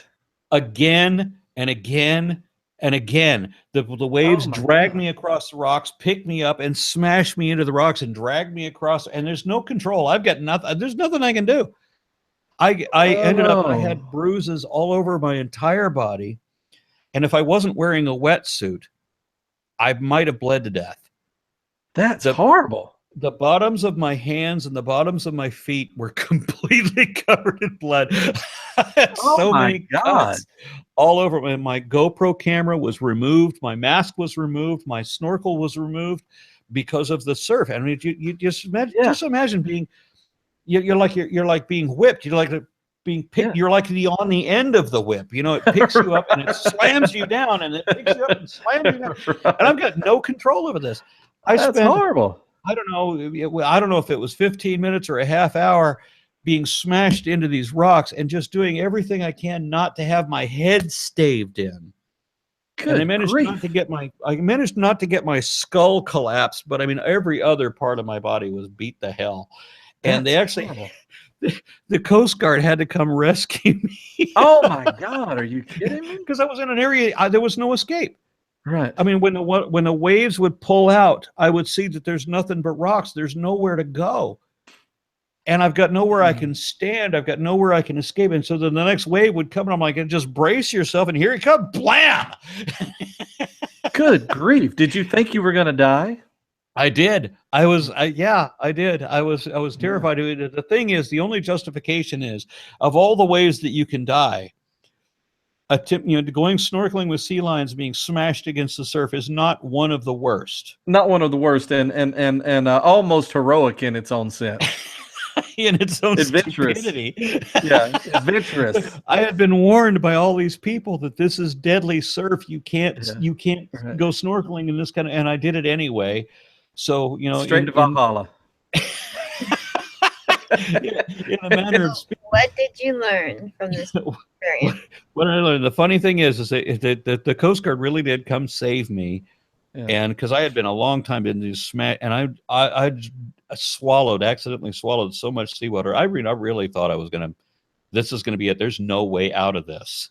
Right. And these people finally dragged me back, and I was bloody all over. If I wasn't wearing a wetsuit, honestly, I was cut up so bad that if I wasn't wearing a wetsuit to protect me from, because the barbs and such on all these barnacles aren't that long. They don't get through the wetsuit. But if I wasn't wearing a wetsuit, I would have literally bled to death. Jeez. Because of all the cuts and scrapes from being, literally sanded alive by, all this thing. And I remember when they finally drugged me to shore, the buddy that I went snorkeling with, for whatever reason, did not follow me where we were both supposed to go together. And I remember crawling out of the water and saying, And he's the one that warned me that it was deadly, that it was Yeah. deadly surfing, that we shouldn't go. And I said, fuck you, we're going to do this anyway. Right. And I remember just staggering out of the water, and I said, why didn't you tell me this was deadly surf? He was like, dude. Yeah, except he was more like, dude, man. Dude, man. So That's what awesome. did you learn from this experience? Well, maybe that the warnings when they say non-viable, yeah, take that shit Non-viable is serious. non-viable. Yeah. Respect the ocean. Yeah. Yeah, well, there's that too. But as I said, of all the ways to die, honestly, I would rather get pounded to death in the surf than a number of ways I've seen people die. Oh, sure, absolutely. You know, Absolutely, yeah. That's a better way to go. Honestly, the best way that I can think of to go, if I gotta go, there was a guy that died a couple of years ago that was a longtime biker here in my town that was just, somebody changed lanes into him Mm. and just knocked him over, just took out his front tire Mm. because he was in their blind spot. And he took out the front tire, dropped him down, and then a semi ran over him. Good grief. And I thought, you know, that's better Then gosh, in a lot of ways I've seen people die. yeah. Because you know what do you get with that? You get about 3.9 seconds worth of horror. Maybe. If that Maybe. long. Yeah. Yeah. Yeah. Wow. And I've already experienced that where what I tried to change lanes once and I hit those, you know, they have these little things, the little bumps in the road. Well, not bumps. They're as big as your skull. They have these huge bumps in the road. And I remember somebody like locked up their brakes in front of me, and in order to avoid them, I had to move over into the next lane. The only lane that I could escape to was the HOV lane. And when I moved to that HOV lane, I accidentally hit one of these bumps, and it launched me into the air. Mm. I very nearly lost control, but I landed, and I was able to maintain. And I looked at my rearview mirror, and all I saw was a Chevy emblem because there was a truck 5 feet behind me, locking up his brakes so that he wouldn't run me over. Good grief. That would be preferable to the way I've seen some people die. Sure. Give me that moment of terror before I am completely squashed. Yeah, as short of a moment of terror as possible. Anybody who's watching who's a Futurama fan. Yeah, because I'm way okay to with the moment of terror as long as I won't remember it, which of course, you know, I won't. But you won't. Right. Yeah, I don't want to be able to remember it 3 seconds later. I can take one moment of terror as long as I don't have to remember it 3 seconds later. Yeah. Well, yeah. I think very quickly back to Thanksgiving and Christmas now coming up. Oh yeah, the topic. The first thing, yeah, only because I've drank all of this and now something has to happen with it. Is that Christmas coming up? The first thing that I would tell any of our fellow non-believers who may be dreading going to an event, first and foremost, know yourself, know your personality type. Take the time to think about it. Don't feel like you have to emulate me. Don't feel like you have to emulate anyone else that you know in the movement, or that there's any one particular way of doing things.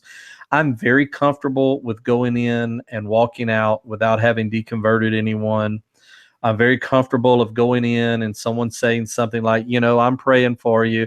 I can very comfortably say, thank you very much. Or they can be like, I'm so sad to hear about, your life change. I don't feel compelled to explain the whole damn thing to them. And, over Christmas dinner, I will actually shut it down by saying, if you felt any other way, I would be disappointed. When they tell me they're going to pray for me, yeah, they're not going to get a positive response. Well, no. And that's why I was saying it's important for each person to know their personality type, to know who they are, and to be prepared with that fact. I'm comfortable going in and not having to set anybody straight, where you would not be. You would not be comfortable if you left that laying on the table. You would be uncomfortable with that. And I think that's the power of knowing your personality type. When my granddaughter had leukemia, the first time, I was able to tolerate when the beloved pastor that I mentioned earlier, somebody that I really, loved as a human being, told me he'd pray for me on that first time. I was able to tolerate him. Mm-hmm. But by the second relapse, Yeah. So that now she's now been in chemotherapy 3 times in a row. Right. When he tells me that he's going to pray for me, I mean, the second time I told him, with all due respect, I've noticed that the prayers don't take effect until the chemo starts flowing. Right. But by the third time, and I don't know if you know anything about the percentage of survival, that every relapse you lose a substantial amount, so that by the third relapse, virtually no one survives. Mm-hmm. So we knew what we were looking at with this third time, and I lost all patience with him at all. Sure. And I just I told him, you telling me that you're going to pray to me, you may as well tell me you're going to write a letter to fucking Santa. Mm-hmm. Yeah. And even though I love the guy, and I told him that, I said, before I tell you this, I want you to know I love and respect you, but you're a dick. Yeah.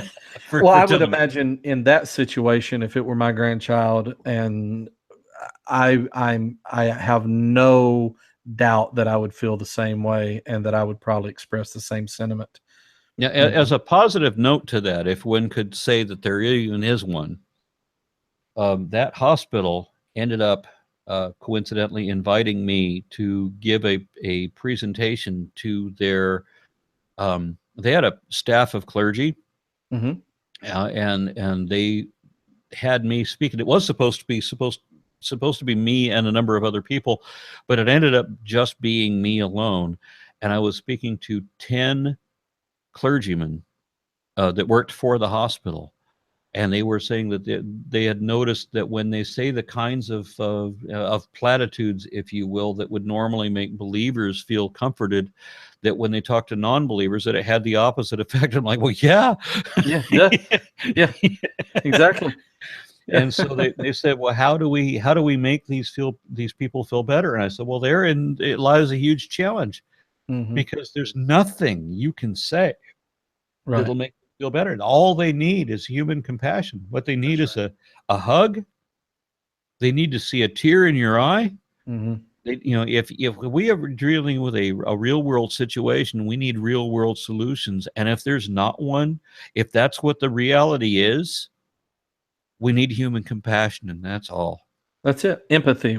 That's right. They need to go to class and learn some very sincere and sophisticated forms of showing empathy. I think that meeting was very productive, even though I told them there's not a positive thing there's no way I can make your job easier. And if nothing else, I mean, I'm going to tell you that when you're dealing with an unbeliever, there is no answer. There's nothing you can do.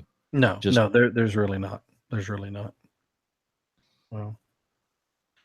Well, anyway, that was a down note. No, it's not. No, it's a real note. It's not a down note. I think it's real, and I think it just emphasizes the point that we've made several times. That non-believers are just real people.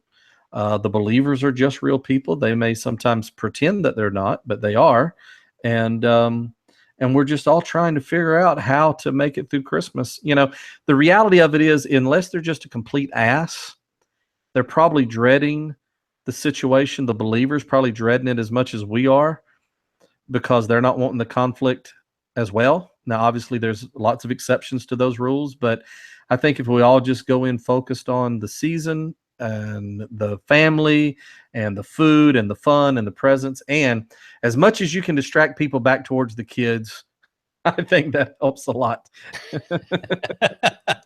especially at Christmas. All right. Well, if you've got a final statement to close on, I'll let you make it, and we'll end it there.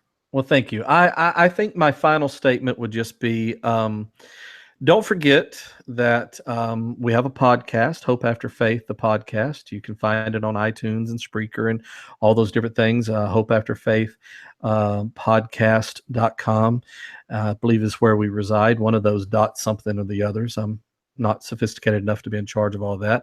For me personally, jerrydewitt.net. But that's all the business side. The personal side is I suffer with depression. I suffer with anxiety. I suffer with fears. I suffer with dread of going home and dealing with, extended family. All the things that you're worried about that you think I've got great advice on right now are all, we're in the same boat. We're in the exact same boat. I may have a little bit more practice. I may have a slightly different personality that makes certain things work a little easier for me than others. But the reality of it is that we're all in the same boat. And if I can make it, you can make it. That is and always will be my message. Thank you very much, Jerry DeWitt, everyone. I wanted to add, if you feel alone this holiday season, Jerry was saying connect with someone even at a bar crawl. Absolutely. I'm trying to think of who's got a great web page that lists all the local groups that they can connect with. Is it Atheist Nexus? Atheist Nexus used to. They may still do so. Very, very. They've been out there for a long time. I would also suggest, if depending on your phone, if it's not a clamshell, then download the Meetup app and look and see what the meetups are in your part of the world. And it doesn't always have to be atheist. It doesn't have to be secular. If there's something that you're really into, everything from flying kites to pottery, most of the time the people in those groups, if they're there for that reason, they're going to stay focused on that reason, and you can enjoy them too. Family comes in all different shapes and sizes, and so. But the main thing is to connect, to truly connect. So that's very good advice. Thank you. All right. And with that, we'll close it. Thank you very much, Jerry DeWitt. Happy holidays. Thank you. My pleasure. Same to y'all.